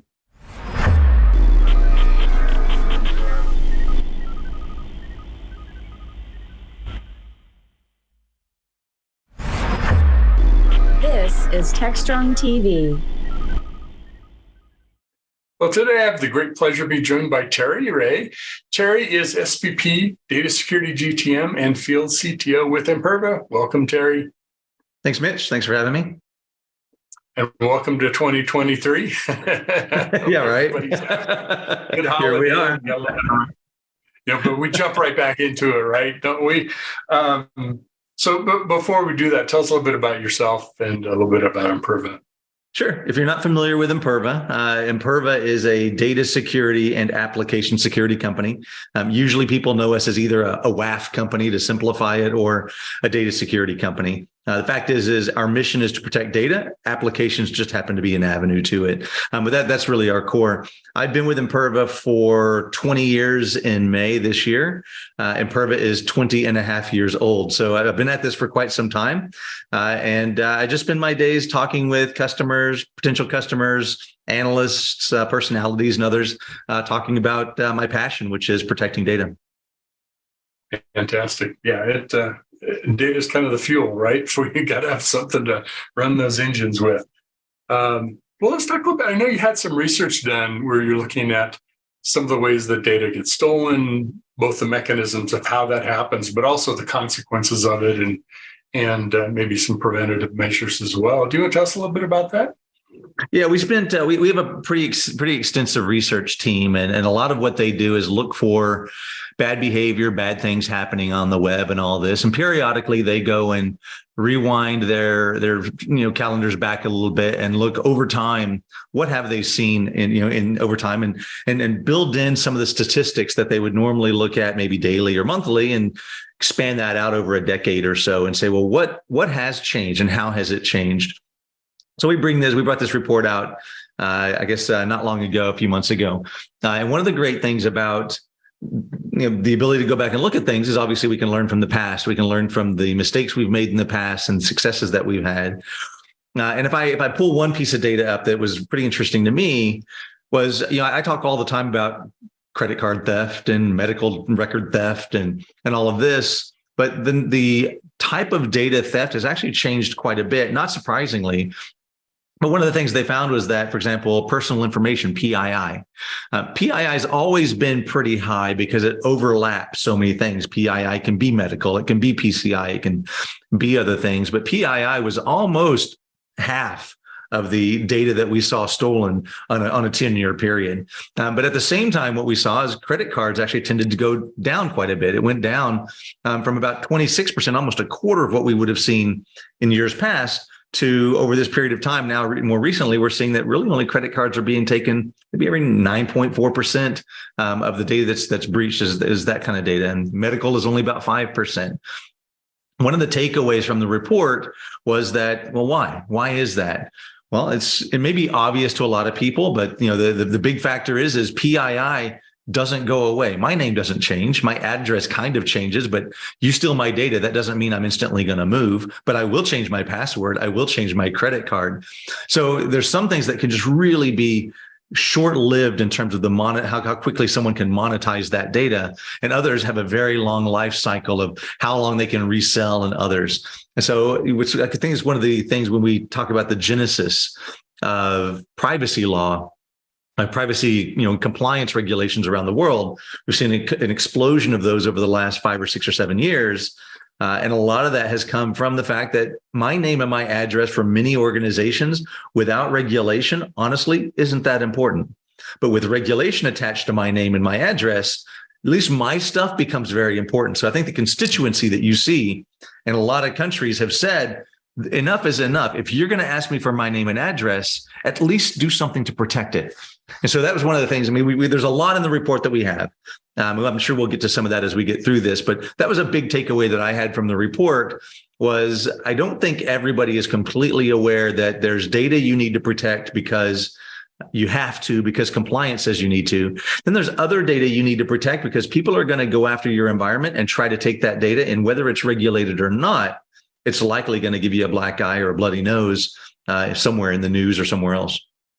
You know, it's interesting I don't know if this is part of the report or not, but you also think about the privacy aspect of how much we aren't practicing privacy and sharing so much on social media, it rising up and increasing. And maybe we're seeing a little bit of a rebound from that as well. But I think your point of, the lifespan or of a credit card is pretty short when that information gets stolen, right? It's on its value on the market, I'm sure, drops pretty fast. Whereas you're moving on, you're doing more things. Yeah, you may be opening new accounts and your address and the things you're talking about really leads you to other things that are valuable that they can exploit. I'd love to hear more about so the other half of it that wasn't about personal information. Were there some trends in that aspect of it? Well, I mean, there are the trends on the data that we talked about, right? Medical and PCI and otherwise, right? Credit cards and that sort of thing. The other angle on the trends was how the data was taken, right? So was it taken from an insider threat? Was it taken from hacktivism or from hackers or just an unprotected database on the web? And I think to me, again, the interesting thing when you think about the target, if you will, or the way the data was ultimately exposed was interesting, in that we always like to talk about, well, I got hacked or hacktivism. I mean, hacktivism still exists. I think we're a long way from the days of the past with the Anonymous and the LulzSec and some of the others back in the in the early 10s and things. It's not that they don't exist. It's just you don't hear about them as much anymore. Mm-hmm. And I think we still try to focus on the hacks. I don't want to get hacked. And that kind of comes from the angle of an external threat. An external threat can be B2B. It can be through my web applications. It can be through my APIs. And as we explore more, share more and otherwise and expose more, then we broaden our overall landscape of what we need to protect. But I thought what was interesting in the model here was that the largest percentage of data breach actually came from, still, yes, to be fair, from hacktivism and hacking. But a lot of that kind of overlaps the second largest, which is from just simply unprotected databases.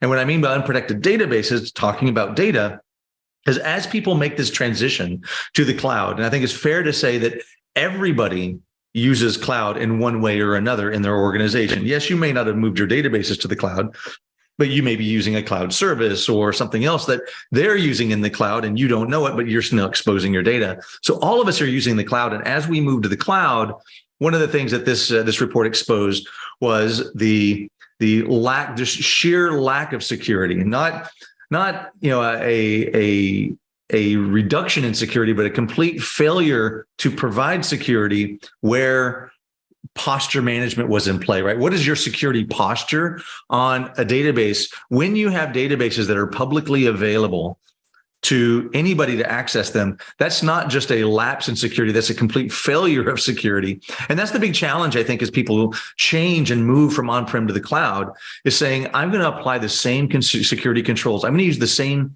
in some cases, people or skill sets that I know on-prem, and I'm going to apply those in the cloud. And I think what a lot of organizations have misunderstood, and what this report's also highlighting out, is that as you move to a major cloud provider, whoever it is, each one has their own different configurations, their own different capabilities, and their own skill sets that need to go into that capacity to be able to secure that data as you're moving up there. And I think organizations need to be aware as well that there's a lot of great security that exists in the cloud security vendor as well at the infrastructure level.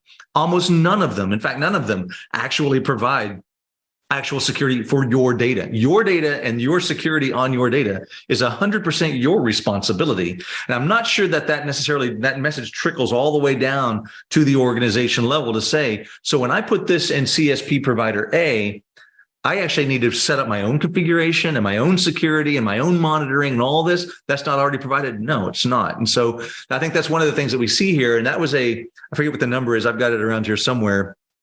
14% that we saw of unsecured databases overall. That's half as much of the data that we saw was lost through that as what we saw from hacktivism and hacking as a whole, as an aggregate. So we see a lot, and that's just misconfiguration, simple things to fix, but still it exists out there. Yeah, how much of it is through misconfiguration still today? It's interesting. I think the cloud has really also demonstrated the fallacy of shared responsibility model. No, it's all ultimately your responsibility, whether they take security seriously or, they're flippant about it. But you're the one that pays the consequences, no matter what the contract says and what what remedies there may or may not be. It's probably your job, if not it's true. The impact of your customers. So I think, to me, your point about the cloud, and there are differences, and they all have great capabilities, right, for the most part, but they are different. How you're going to control access management, how you're going to do data protection, backup and recovery and distribution, now down to putting databases in containers, right? I mean, we're talking about different ways of where we put and manage data. I think that's part of sort of the complexity of our options, whether it's cloud or not. But that's part of what we're dealing with, not multiple providers, but also technical ways of what we can take for approaches. It does. Well, and there was a statistic in the article that talked about so as we get so complex, right, you got stuff everywhere. What that translates to from a solution perspective, when we talk about a security solution perspective, in most organizations, it translates to now a lot of other solutions. So I need one for containers. I need one for virtual, whatevers, and I need one for the cloud. So you wind up with this huge ecosystem of security technologies. And the expectation is that now you have people that are hopefully experts on all of those, or you're spending a fortune outsourcing all of that to other people. And there was a statistic in there that talked about as organizations move over the 50 mark, and I'm sure there's some standard deviation in there, but over that 50 mark, of ecosystem security vendors, actually the security that they're actually providing reduces and gets less by about 8%. So as the more security technologies you have, you actually become slower in being able to respond, and the inability for your experts to truly be experts. Now they're kind of jacks of all trade, but masters of none. And that starts to become an issue where if you start to compress that down, consolidate down, and have a smaller set of vendors, which we see so many companies still trying to do, not from a security perspective, but from a cost perspective, right? Just let's reduce and get smaller and smaller to save me money. Well, there's another benefit to that whole world is now you have a level of focus as well and where you need to be. But that is, dependent on, of course, vendors being able to interoperate, work together, and be able to solve multiple problems in single technologies. And that was a big problem that we saw and noted in there as well, where a lot of these breaches, the response time to the breaches, the response itself to the breaches were limited by the large scale of a lot of these organizations, just general security ecosystem itself. Yeah, Terry, before we wrap up, I helped found our analyst business, and we just did a wrap-up show it's actually being broadcast before the holidays. And I was asked, so what do I think was one of the most consequential things that's changed in the last year? And one of my answers was for the security professionals to have application security risen kind of near the top, if not the top, of one of their priorities now. I mean, how long did we work at protocols and securing devices, operating systems, and things like that? It's been that way for a long, long time. And the fact that security is engaged in APIs and application security. Now you're getting into, containers and microservices and service mesh and all kinds of things we weren't talking about a few years back. How do you see as a data security company, and yes, application security is important for that as well? Yeah, look, for us, application security, and I lump application security into everything that sits in front of your data. It might be, to your point, a service mesh, it might be a function, it might be Lambda, it might be an API or your web application sitting up front, whatever it is. If it's communicating to the back end, application security is, at this point, in my opinion, table stakes. You have to have it. It's like a network firewall. It's like something on your endpoint. When you develop something new, you now have to have at least 3 pieces of technology, arguably more, but a firewall, something on your endpoint, something in front of your applications. You can't go public without something in front of your applications. And that same thing is starting to now bleed, I think, to a lot of organizations to the back end, where regulatory compliance has driven for years the desire, and in some cases the requirement, for organizations to at least be able to answer rudimentary questions about their data. For example, we talk about credit cards. PCI has been around for 20 years at this point. PCI says you need to know everybody who accesses your credit cards and track data and all of this. So what did organizations do, and frankly still do to a degree? They would put controls around the credit cards, not around anything else, but around the credit cards, because that's what's going to get them fined if there's a breach.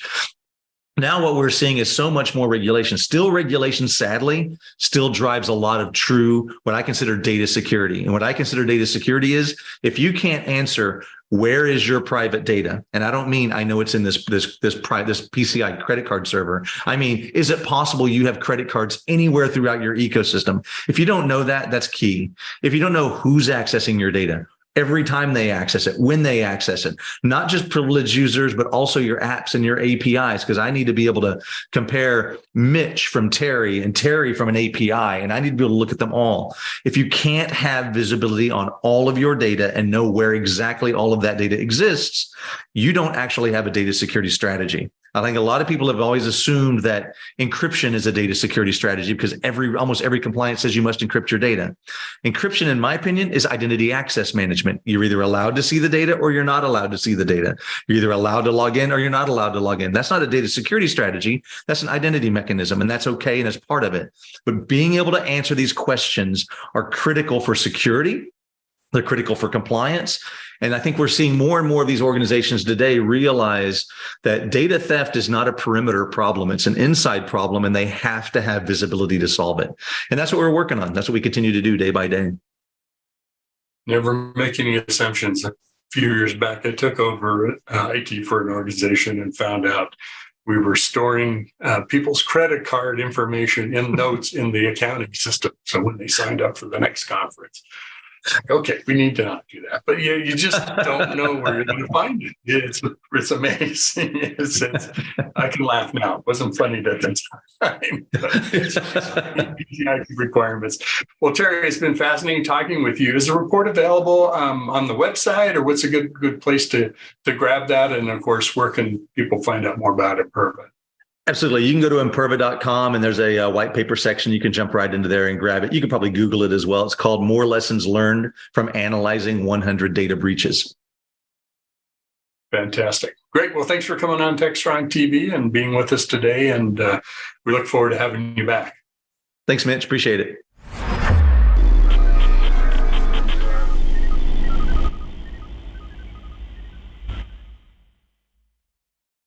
ContainerJournal.com is the leading online destination for centralized computing-related content.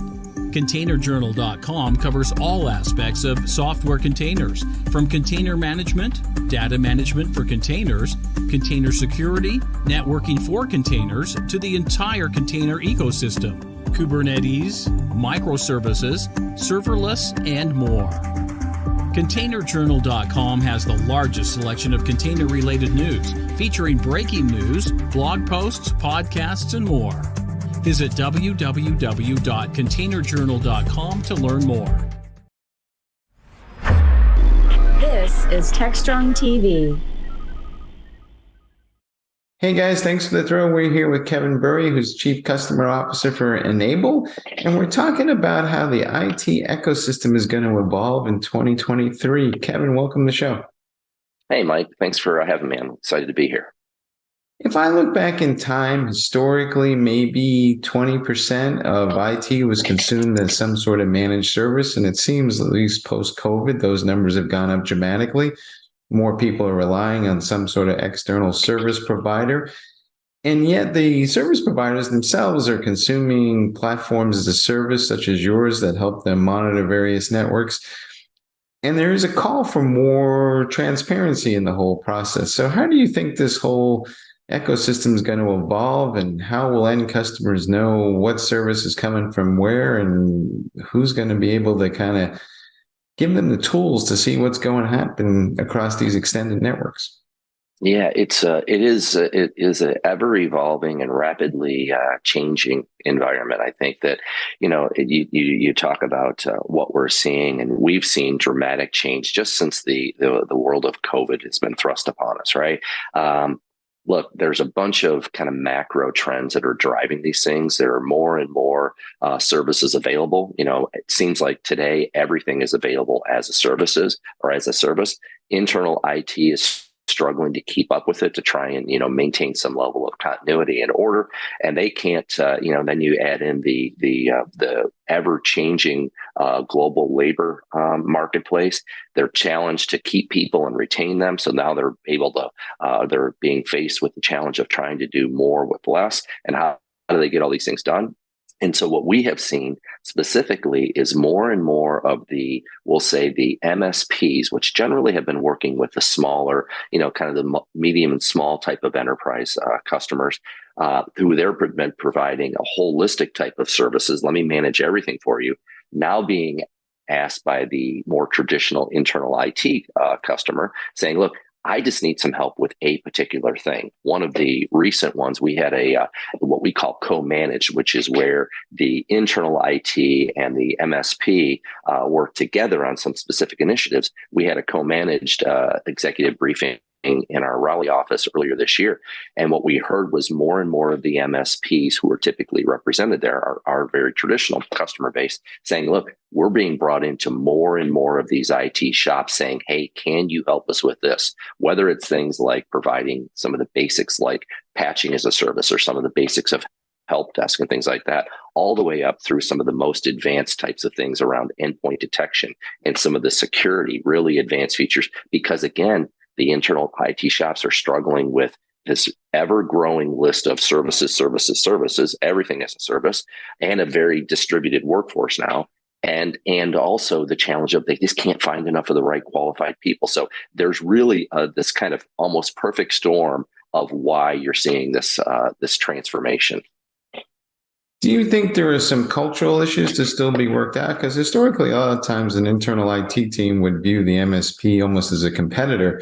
And we got to the point to this notion where you described it as co-management, where they're working a little more hand in glove.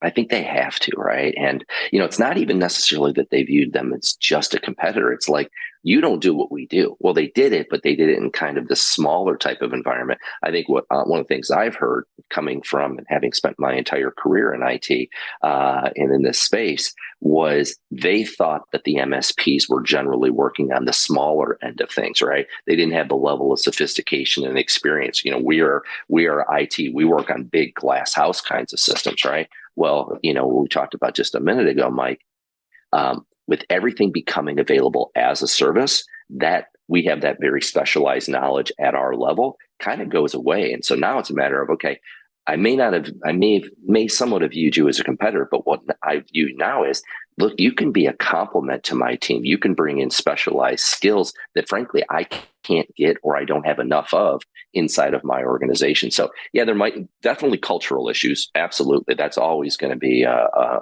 big challenge for some of these things. But we're seeing that evolution happen rapidly in front of our own eyes, because some of many of our larger MSPs are now building their businesses around being an extension and a complement to those internal IT shops. What's the overall state of security these days among managed service providers? Because there were a few attacks aimed at them, especially a couple of years back. And I'm assuming that served as a wake-up call. So what have you seen them do since? Well, so it is. There have been, there are a lot of bad actors out there, and it's one of the key things that we talk about with our partners is making sure they're ready and capable of supporting their end customers, whether they be the small and medium enterprises or now as this extension of the internal IT shop, right? But I think what you're seeing is more and more sophistication, more and more call for more sophisticated tools, more capable tools. If you go back just a few years ago, everyone thought, well, if we protect via AV and making sure that we had a good patch strategy, and oh, by the way, we were providing backups, we were covered. Well, I think that has been proven to be a flawed kind of thinking. The bad guys have gotten much more sophisticated, and now they needed to evolve into where we are today, which most companies are looking at endpoint detection and then taking steps to remediate when they need to. The next level of this, and we're seeing it directly, is the need for constant monitoring, right? And so one of the things that we have been talking about with our biggest security partner, which is SentinelOne, is moving into a managed EDR type of world where, look, they have the sophistication, they have the tools and the staff that they can monitor the endpoints in real time, 24/7, and be able to take proactive remediation steps as soon as it's happening. We think that's the next big coming because, frankly, the sophistication of the bad actors, as they're called, continues to evolve, and they're constantly trying to up their game. So we need to get more and more sophisticated and more capable of the ways that we're monitoring and then blocking them from getting into our customers' environments. You guys have been doing remote monitoring forever and a day. How do you think that's going to evolve as we go forward? What should people be looking for? We hear a lot about things like observability, AI. Are we on the cusp of some major changes in the way we think about monitoring? Well, you're right. This is kind of our birthright, if you will. This is where we were born. It's what we've been doing, for the last couple decades. But I do think there's an evolution going on, right? Endpoints are, a thing today, being able to monitor and have that visibility. But the next big kind of turn of the crank, if you will, we believe is as more and more things move into the cloud, it's the ability to monitor and manage the cloud, right? So now you start to think about cloud services, and it's a different mindset than just protecting the end user's computer or a file server, because frankly, file servers are no longer a key thing. Everything is staying up in the cloud, whether it be in Azure or it be in AWS. And so it's the ability to monitor and manage those things. And so where we are now seeing that evolution is into more sophistication around managing things that are available as a service, which we talked about a little while ago. And so we're building more and more sophisticated tools to be able to do that. But you can't leave the endpoints or the nodes, if you will, behind, because there are still devices that people walk around with and have at their desktop. So we're seeing now certainly an evolution of that, moving away from just needing things that are located at your physical presence to things being able to be monitored in the cloud as well. What's your best advice to the end customer or the IT team that's trying to sort through all these MSPs that are out there? How do you distinguish between who delivers what? And because, on the face of it, they all kind of say the same thing. So how do you kind of look at this and evaluate that in some sort of objective way? Yeah, it's a great question. So thank you for asking. It's interesting. We just came out of our Empower event, which is our annual. I like to say it was annual because we had to pause it for COVID. But our customer gathering event, and I spent a lot of time with our very largest MSPs and asked them almost a similar question, like, how do you guys differentiate? How do you go to market in a way that you can provide the confidence? Because look, at this point, it's a confidence play, right? If I am a small or medium enterprise, or I'm an internal IT shop, I need to know that you're going to be there. You have the sophistication, you have the right tools, your teams have the right training, that something goes bump in the night, and invariably it goes bump in the night, Mike, that they can count on me as an MSP to be able to do that. And so we talked a lot about what they've been doing. And so I think it's asking for things like, show me the capabilities of your team, show me the tools that you're working with. Now, that being said, a lot of smaller enterprises don't necessarily have the experience to be able to differentiate, who is a good one and who's a bad one. So I think it's asking for things like credentials and asking for references. Some of our large MSPs now, and MSPs of all sizes and shapes, are doing a better job about explaining their processes, the tools that they use, right? One of the big things that we've seen in our most successful, fastest growing MSPs is that they have standardized around a stack, and they are very confident in that stack. And so it's working with a company like Enable, and there are other companies out there that provide good tools, but that they develop deep skills and knowledge and understanding of how to use those tools, as well as the security tools like a vendor like SentinelOne, that they've got a good relationship with Microsoft, because really those are the three kind of components, if you will, Mike, that you have to look for. Someone who understands how to do remote management and all the things around that. Someone that has a good story and a strong technical stack of security, and then someone who is going to be able to manage Microsoft, because as we all know, Microsoft is the most used tool of all of the technology vendors, especially by small and medium enterprises. So that's where I would give guidance to. And I have friends of mine who own businesses, and they ask me for a recommendation. I'm like, okay, these are the kinds of things I would be looking for. Do you think, if you get your crystal ball out, I would say that the bulk of IT people largely work for some sort of internal IT team at the moment. But do you think, as you look out in the years ahead, that might shift, where more IT people are working for a services provider rather than an internal organization, as the way we consume IT continues to shift? Well, I don't know if it'll be the majority, but I certainly think it is a shift, to your point, right? I think we are seeing more and more, and we're seeing it firsthand. More and more services providers are being asked to come in and augment and complement those IT organizations, because what they're finding is, and what we've seen firsthand, is the MSPs are usually working on the latest technologies. They're able to offer IT professionals, if you will, an opportunity to work on some really cool things. Sometimes they don't get that inside of internal IT, right? And so I think what you're seeing is more and more people interested in becoming very specialized, and you'll see then MSPs being able to offer them opportunities to work on those kinds of tools, right? And then the other challenge is that with everything changing as rapidly as it is, internal IT shops are just struggling to keep up with that, right? And so the ability to look to a specialized partner has a lot of advantages for that. So yeah, I do think we're going to see the MSPs continue to support in a much more dramatic way the internal IT shops. We've just announced a new partnership with IT by Design. And they are doing now essentially outsourced NOC, right? And they can do that for a fraction of the cost that an internal IT shop can run their own NOC, right? And so you're going to see more and more of these specialized skills and specialized services popping up and being brought to market and then maturing, like the one by IT by Design, that can ultimately grow and help that internal IT shop or the MSP provide a higher level of service than they can possibly build, because they just don't have the economies to do it themselves. All right. Speaking of economies, we are seeing, shall we say, uncertain times, and there's always pressure on pricing for services. A lot of times, though, you'll hear about people who are promising a level of service at a price point that seems a little difficult to believe, shall we say. Pricing has always been an issue for MSPs because they are worried about profitability themselves.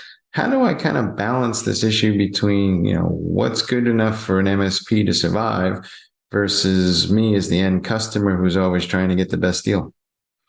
Yeah, it's a good question. And by the way, we're seeing this firsthand with our MSP customers and our internal IT customers.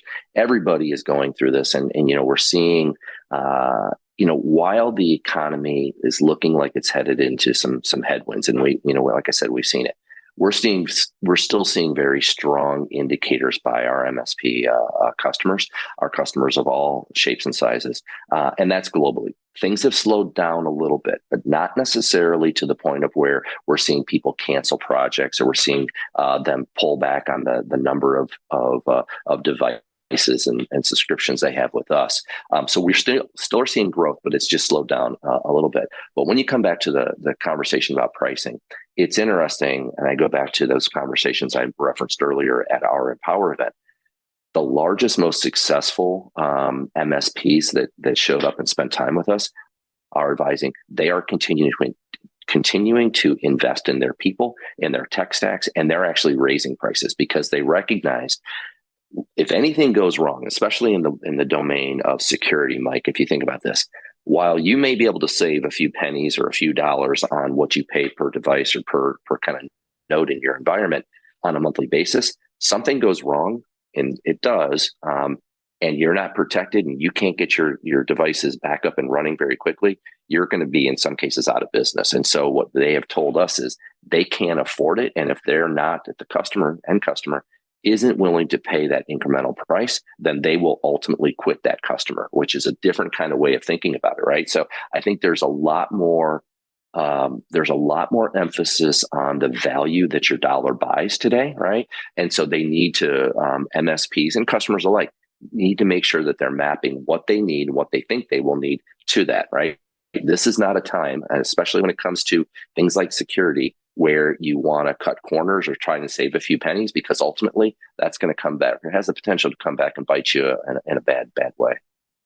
All right, folks, you heard it here. If your MSP calls you up and says, they want to terminate that relationship or essentially fire you, you probably have a much bigger problem than just that. Hey, Kevin, thanks for being on the show. Thank you so much. I appreciate it, Mike. All right, back to you guys in the studio.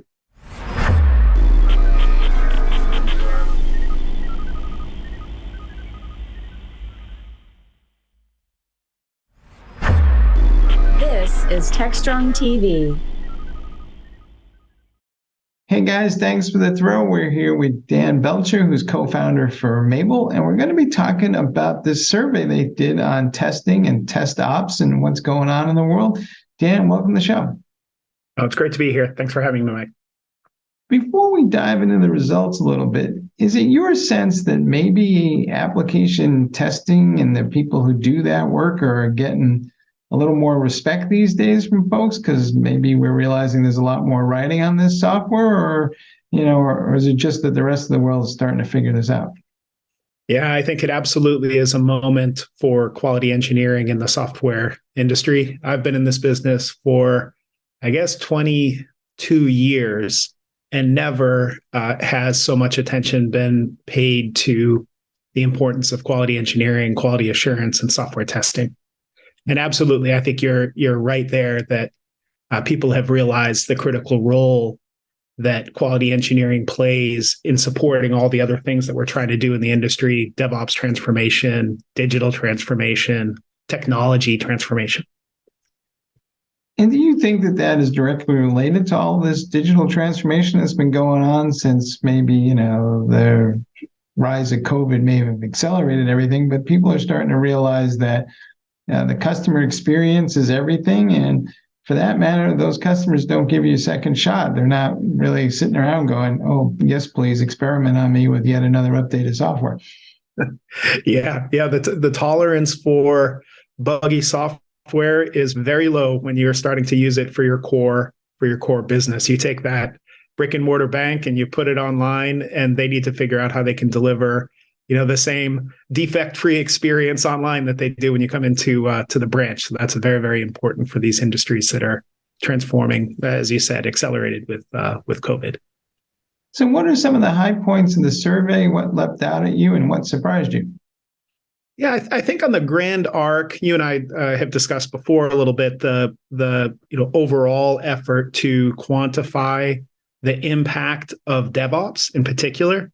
And, I think Google and Dora have done a really good job of highlighting how teams that embrace DevOps practices are higher performing teams, right? And so our challenge at Mabel is to figure out, well, okay, that's good news, but how do you help teams fully embrace DevOps practices? What's holding them back, and how do you accelerate that? And this year's report has highlighted, just as previous reports have, that getting quality engineering right is a really critical part of being able to achieve the benefits of DevOps. As that occurs, is testing becoming part of the DevOps process? Because it used to be sort of at the end of the development cycle, somebody would put together a bunch of tests, and of course we'd run out of time and the tests would never get run. We hear a lot about shifting testing left. but is that going all the way to the developer, or are we more likely just kind of leaning left and trying to put it into the DevOps process a little bit more aggressively? No, I love that term and I hate that term, leaning left at the same time. I think the whole point of DevOps was to, drive more collaboration across the team and to create a situation where you're focused on the customer and the goals as a collaborative team from the very beginning to the very end of the pipeline. And so there's no place for throw it over the wall when you're delivering, innovation twice a week or even more. That idea that you could sort of do all the development and then hand it off to QA and let them spend a couple of weeks or a couple of months testing the thing that you just built, I think is an artifact of waterfall development that, DevOps teams have pretty quickly realized they have to revisit in order to deliver these highly reliable, highly efficient pipelines that are just kind of delivering continuous value to customers. We hear a lot about all things security these days, and that too is shifting left. Is it your perspective that security testing is part of the quality assurance testing process, and maybe that's kind of one of the things we currently get wrong in the world? Yeah, I think in order to deliver value consistently, and that this year's report showed that again, releases are accelerating, so people are doing a better and better job of delivering value frequently. You can't really have anything that happens at the end of a process, meaning you can't really aggregate all your changes for months and then say it's time for the security review. And the same is true for performance and accessibility and kind of all facets of quality need to shift left so that they're part of the entire pipeline. So you need the developer to be empowered to have a handle on security, accessibility, performance, functional quality. When they're working locally, you need to have a view of that in continuous integration environments and your build environments. You need to have a view on it before you go and merge the changes to your main branch, and you have to make sure you're validating it, in the deployment environments and out to production. So yeah, for sure. I think all aspects of quality are shifting left because, in this continuous pipeline, there's no such thing as the end of the project, right? It's continuous. As part of that, are we in danger of thinking that if we shift it all the way to the left, that each developer is going to test the source code that they create, but then when that gets merged into something else, we won't test that because we'll assume that all the developers did that already and we'll be in for some surprises. Yeah, absolutely. Yeah. And that's why this year's survey showed that 2/3 of organizations surveyed view quality engineers as strategic to their organization, because it's not just the bit of code that you happen to be focused on when you're as a developer in your, running in your local environment. Where QE comes in is to be able to support making sure that throughout that pipeline, we have effective testing in place that validate that thing that you changed didn't affect the functional quality or accessibility or performance or even security of your application. And the important part of that is the last thing you've changed. It's kind of like watching a crime drama. The last person who saw the victim alive is usually the murderer. So the last thing that got updated is usually the thing that broke. So do we need to kind of test things in smaller increments so that we can figure out exactly what broke, other than waiting for, the end of the week per se, and now we got a mountain of code and we don't know exactly what went where when? Yes, absolutely. It's actually on both sides. So as a developer, you can't do everything, right? So as a developer, you have your first job is to make sure that you're delivering a high quality change that meets the requirements to the rest of the team. But that's just one aspect of what happens in the pipeline, right? And that's where the rest of the team can come in to ensure that continuously we're validating quality, because actually it's not just your developer that's changing the product, and it's not just that one change. Now that we're building applications out of all these distributed building blocks, you think about all the APIs that we use. For example, at Mabel, we use SendGrid to send emails, or actually I think it's Amazon SES now to send emails. We use Okta for authentication. There's a number of different providers, many Google services that we connect to deliver value to our customers. And so they're changing their services underneath us all the time. And so we need continuous testing, even if we're not deploying, any changes from our developers. Where is the best point of integration that some folks are like, well, it's got to be embedded into the CI/CD platform, and other folks are, it's an API and you call a cloud service and it's always available. What's the right posture and mix of things to be looking at there? In terms of the right posture to be verifying quality? Yeah, and where should I do that in the process per se, and how?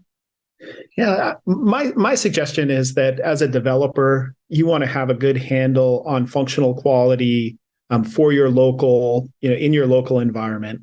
I think we want it, especially at the feature level, so to have good automated test coverage for the features that you're actually working on and validating those locally before you send them off to your team.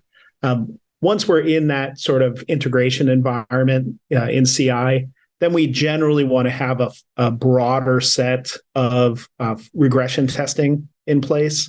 And that includes also integration with some of these third-party APIs. In some organizations, you have to sort of stub out those dependencies, right? Because you don't have access to them until you deploy. And then in our deployment and staging environments, that's really where a lot of the coverage comes into play, where you want to make sure that we're validating full end-to-end functionality, including all of our integrations, and including not only functional quality, but also non-functional accessibility, performance, security. For sure, we need to make sure that we do that before we deploy to production.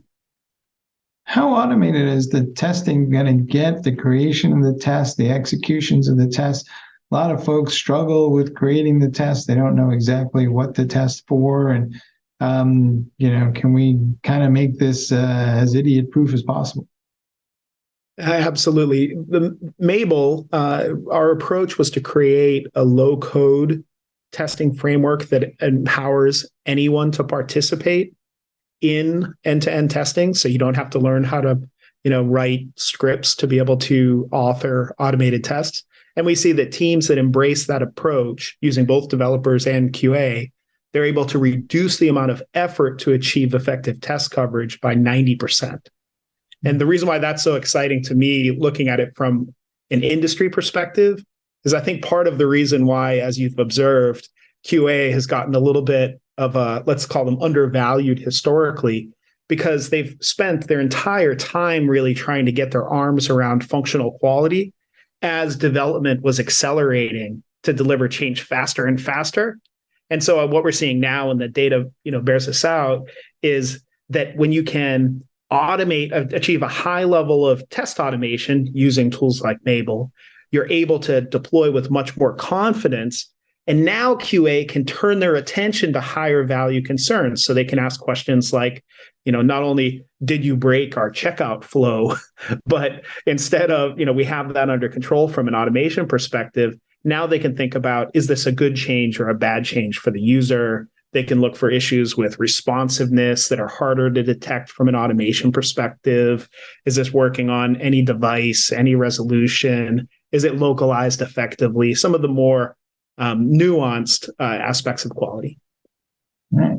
Speaking of shifting things left, how far left can we go? Because there's not enough testers to go around. So are we going to start enlisting end users to create tests and run some of these tests, or where are we going with this? Oh, yeah. I mean, a lot of teams are talking about shifting left and shifting right. So let's empower the developers to help create automation very early in the development lifecycle. But we also see teams that are bringing in their business analysts and product owners who really have maybe the best purview of what that user experience, should be, and they're participating in automation as well. And this gets back to the core kind of promise of DevOps. You imagine a cross-functional team that's collaborating tightly on every, change and every unit of value that we're trying to deliver to customers, right? And teams, we know, teams that embrace that are able to accelerate. They're able to deliver, 100% faster than teams that don't really fully embrace those practices. All right, folks, you heard it here. Maybe it's a lot more than just two guys in a box, right? Absolutely. All right. Hey, Dan, Thank you thanks. very much. Dan, thanks for being on the show. Oh, it's my pleasure as always. It's great to see you, Michael. All right. And back to you guys in the studio.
This is Techstrong TV. Hey everyone, we're back. We're back here in Detroit.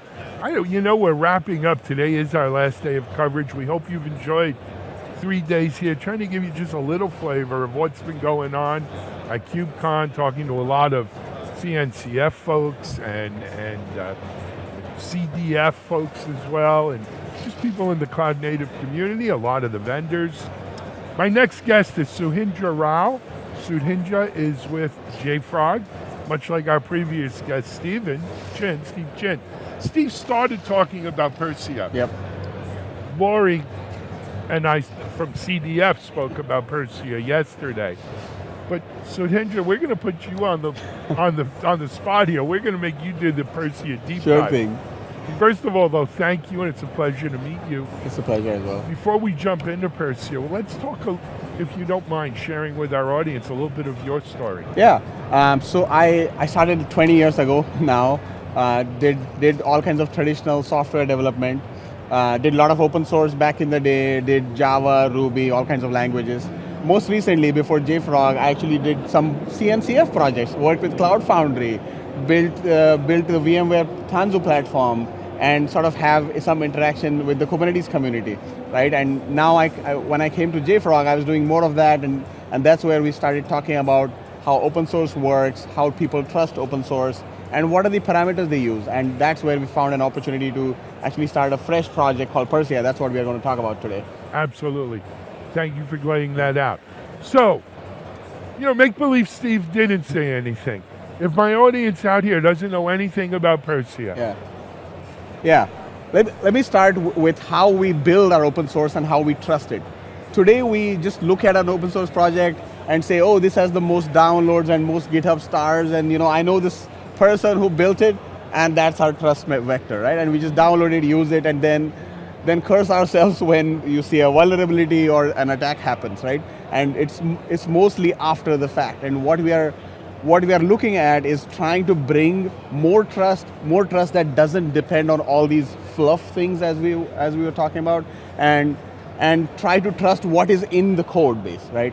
And that's where Persia comes in. Persia is an open source distributed package network, which allows you to build packages from scratch and have a trust mechanism that builds on top of that. You can verify how the builds were done. You know who did those builds. You can sign those packages using Sigstore or whatever your signing mechanism is, and still have a resilient, dependable network where you can always have those packages available. So you don't have to worry about if NPM is down or whatever. You can still continue delivering production quality software. And as the package stays on the network and the vulnerability is discovered, all that information is on the network. So you can just query that, make release decisions on that. I love it. Now, Persia was kind of conceived and built by JFrog, but it was donated to the CDF. Yes, that happened like yesterday or day before on the CD Summit day on Tuesday. So I got a prop here which talks a little bit about it. Yeah. You're going to use it. Hold it up there. Yeah, now let's talk about what does that mean? What does that mean? Actually, so from day one, we believed that anything that we have to do with open source has to be community owned. It cannot be owned by one company, and one company can't be held responsible to maintain it and be burdened with it. Not just that, it is too much power given to that one company. So we always started with the thought in mind that how do we make it community driven. So when we actually had our initial discussions with Linux Foundation, the idea was to bring partners along and have it like a group. So we have Deploy Hub, we have Docker, we have FutureWave, we have Oracle actually partnering with us, distributing the Persia network across different clouds and bringing it up and maintaining it as a community. And what we announced on Tuesday was our official incubation with CDF. Now that we are part of CDF, we have the force of CDF behind us to sort of attract contributors, to sort of use that platform to promote what we are doing. And the talk that I did at CDF Summit Day was how does this matter for continuous delivery? Like the security is the aspect that we have been ignoring. We have been talking about tools, but it is about securing your software even before you start using it. That's where the partnership comes in. Love it. And look, we've interviewed a lot of people from a lot of different projects. We spent a lot of time this week talking about sandbox, incubation, graduation. What are the different levels of open source projects within this kind of Linux Foundation model? For people out there who say, hey, this sounds great, not only do I want to play with it, but I may want to get involved. What's the best way you think? The best way is to find us on our website, persia.io. Very simple to remember. And at the footer of our website are all our links. We have a Google group, we have a Slack channel. It is all open. We also have meetings that happen every 2 weeks where we encourage community members to come and chat with us, see if they are interested, and we'll get them in and start contributing. And they don't have to contribute code. We need people who are ready to test, try it out, break it. That's exactly, because you know what? Look, I've been involved in open source for a long time. Most open source projects have 100, 200. That's a great project. If you have 200 contributors of code. But those aren't the only roles. You don't have to contribute code. Play with it, break it, ask for new features. Come to our meeting. That's what makes these great communities. And have a conversation. Maybe we are doing things wrong. Who knows? Bring that perspective to us. We have had people coming from all, like there are researchers coming to our meetings, there are people from working in cryptocurrency coming to our meetings saying, what are you guys doing? Why are you using blockchain? Let me hear about it. And they're like, oh, I didn't know that this use case existed. I agree. I agree. So we are trying to break new grounds, and you can help us with that. Here's something specific to Persia too I'd like you to address. There are going to be people out here who say, well, I'm a developer. This is a security. But this is really security for developers. So if you're a developer, you should be involved. Vice versa, there are going to be people out here who are security people. Who say, this is really security for developers. No, this is not just for developers. Actually, and it's not just for security. It's not just for security either. It's for both ends, meaning while developing, you want this information about whether are you using an open source binary that has some security issues, right? As a security person, you want to know what happened to those binaries, how insecure they are, or what vulnerabilities exist. So Persia actually has a provenance log, which you can query, you can write automation, you can fail builds, you can stop releases, you can push stuff to production if you have an exceptional scenario, right? So it gives all the tools for you to operate in both areas, right? And do security first or security last, because we know that it needs to go along the chain, not just, we just verified it when we were doing development and then forget about it. Exactly. All right. Persia, Pyrsia. .io. Pyrsia, Pyrsia.io. Hey, it's part of CDF. If you're a developer looking to get smart about security, between what Sudhindra said and Steve before him said, this might be really something you want to check into. For your security guy looking to help your development and DevOps teams, great project. Check it out.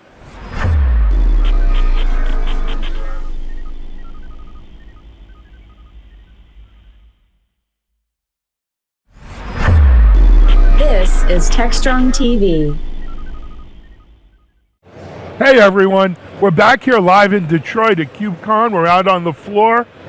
Luckily our mics do a pretty decent job of filtering because there's a people mover that goes up. It's about 3 stories up, but it makes a lot of noise.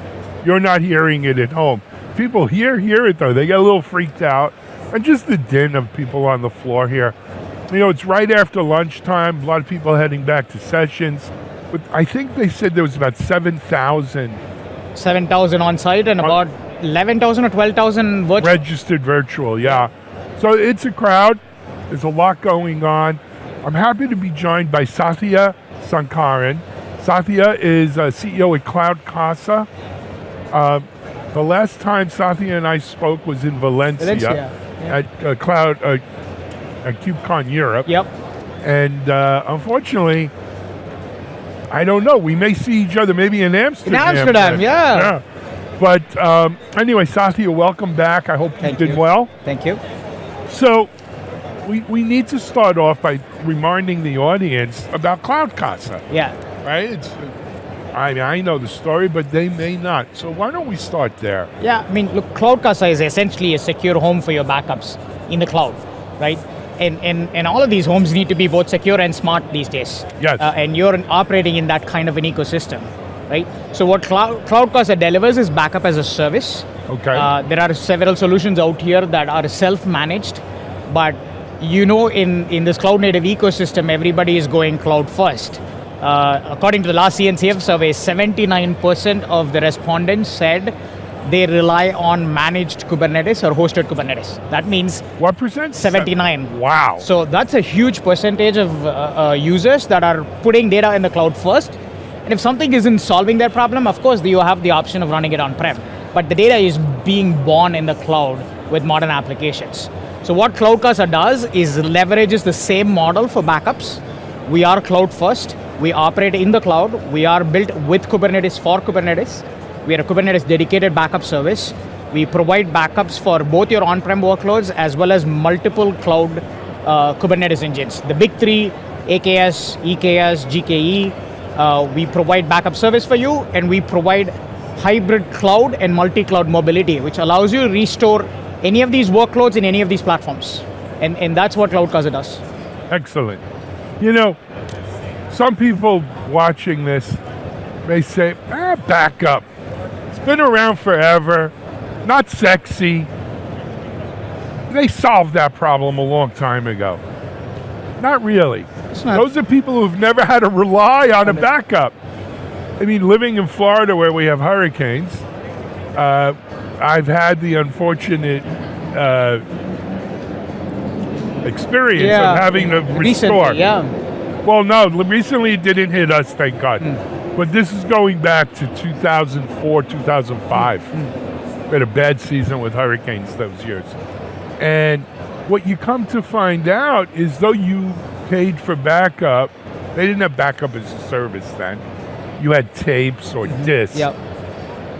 But it wasn't an easy thing to restore. Yeah. Right? And I was going to say, with Kubernetes, we've actually gone a step back in terms of recovery options. Right? Yeah. With physical servers and VMs, we kind of like, this is where the approach of, hey, backup is boring comes from, because we've solved a lot of the crucial problems, right? With VMware, we solved agentless backups. Yes. We solved instant virtualization. Yes. We provided bare metal recovery. All of these problems were solved with physical servers and VMware. But it's not true about Kubernetes. Look at how many solutions do cluster recovery. We do it, but I don't know of any other solutions that do it. How many people do cross-cloud cluster recovery? Again, we've we're pioneering some of these recovery capabilities, but it didn't exist until we brought it together. So the equivalent of a bare metal restore doesn't exist. The equivalent of incident virtualization doesn't exist. So the RTOs are still pretty long. It takes a long time to recover a Kubernetes cluster today, unless you have a standby cluster sitting around. But standby clusters cost you money in the cloud. Yeah. They don't just sit around. It's not cheap. Yep. Sit around idle. I mean, that used to be not a thing only in the do they past. not sit around idle, if you stand it up, someone will use it for something else. Exactly, and then you don't no longer have control of it, and so and my thing about this this sprawl of standby nodes and recovery nodes is that people are really good at asking you for something when they need it, but when they no longer need it, nobody's really diligent about letting you know. It just sits around and proliferates, and then you're paying and for you all get of this in the billed cloud. every Yeah, month paying for it, all of it in the bills. So we are thinking composable recoveries, which means we back up your workloads, Kubernetes workloads, on-prem, cloud, doesn't really matter. But when you want to recover, we want to start from point zero. We don't want to say, have a functional cluster up and running, have a standby cluster, or have a recovery cluster. We're saying, we don't need anything in your infrastructure. Give us your cloud account and we will build it for you based on how your source clusters were sitting around. Love it. And that really is backup as a service. Exactly. Yep. Sathya, what about new at the show this year? Any new announcements or? Yeah, big announcements for us. We were always trying to optimize our service for the guys that are running Kubernetes in the cloud. We talked about in Valencia about adding Azure Kubernetes service on top of Amazon's Kubernetes service EKS. Yeah. So we did EKS and AKS in the last time we spoke at Valencia. Of course, the natural extension of that is delivering GKE. So we now cover the big three platforms. Previously at Valencia, we talked about, hey, how we do recoveries within the platform. So I can take a cluster that is running in one account in AWS to another account in AWS, because people do maintain a degree of separation for prod and non-prod environments. So you back up and restore to different accounts. But now, given that we have direct integration with all three providers, we're also providing a translation layer where you can take an EKS cluster and restore to AKS. You can take an AKS cluster, restore to GKE, and vice versa. And the last piece is we're also enabling cloud migrations themselves, which means you can protect a Kubernetes cluster on-prem. In future, you say, hey, this cloud provider has solved my problems. I want to actually move to him now. We allow you to back up something on-prem and restore that to the cloud. So a lot of expansion story and new recovery capabilities. But also, it's kind of filling out the dance card. Yeah. You know what I mean? Yeah. If you're doing it in AWS and Microsoft, you got to have it in Google too. Yeah. Right. It's that maturation of a product line. Yeah. At the end of the day, we're an insurance company, right? So you have to provide coverage for every possibility. Be careful saying that; they'll try to license you. You don't need more regulations. Hey, but Sathya, we did not mention the website. Yeah. So we are at cloudcasa.io. Cloudcasa, CLOUDCASA, cloudhouse.io. Yeah, and all you need is an email address to log in, get an account, and 15 minutes you could be doing backups, and we will help you recover. Absolutely. It's a pleasure seeing you again. Pleasure to see you again. I hope it won't be Amsterdam that I see you next, but if that's when it is, we'll see you there. It's not a bad place to meet. You can always zoom in during the week to a Techstrong TV segment. Good. All right. We're going to take a break here at Detroit. I think we have a little lunch coming up. We'll be back, though, continuing our live coverage from KubeCon.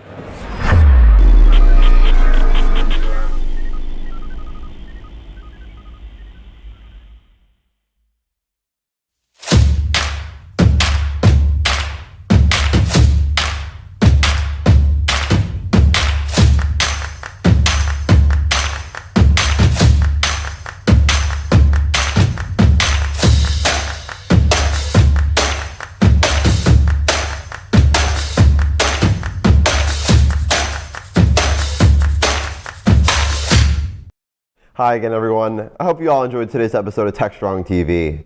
We had some amazing interviews with industry professionals to give you the latest in the tech world.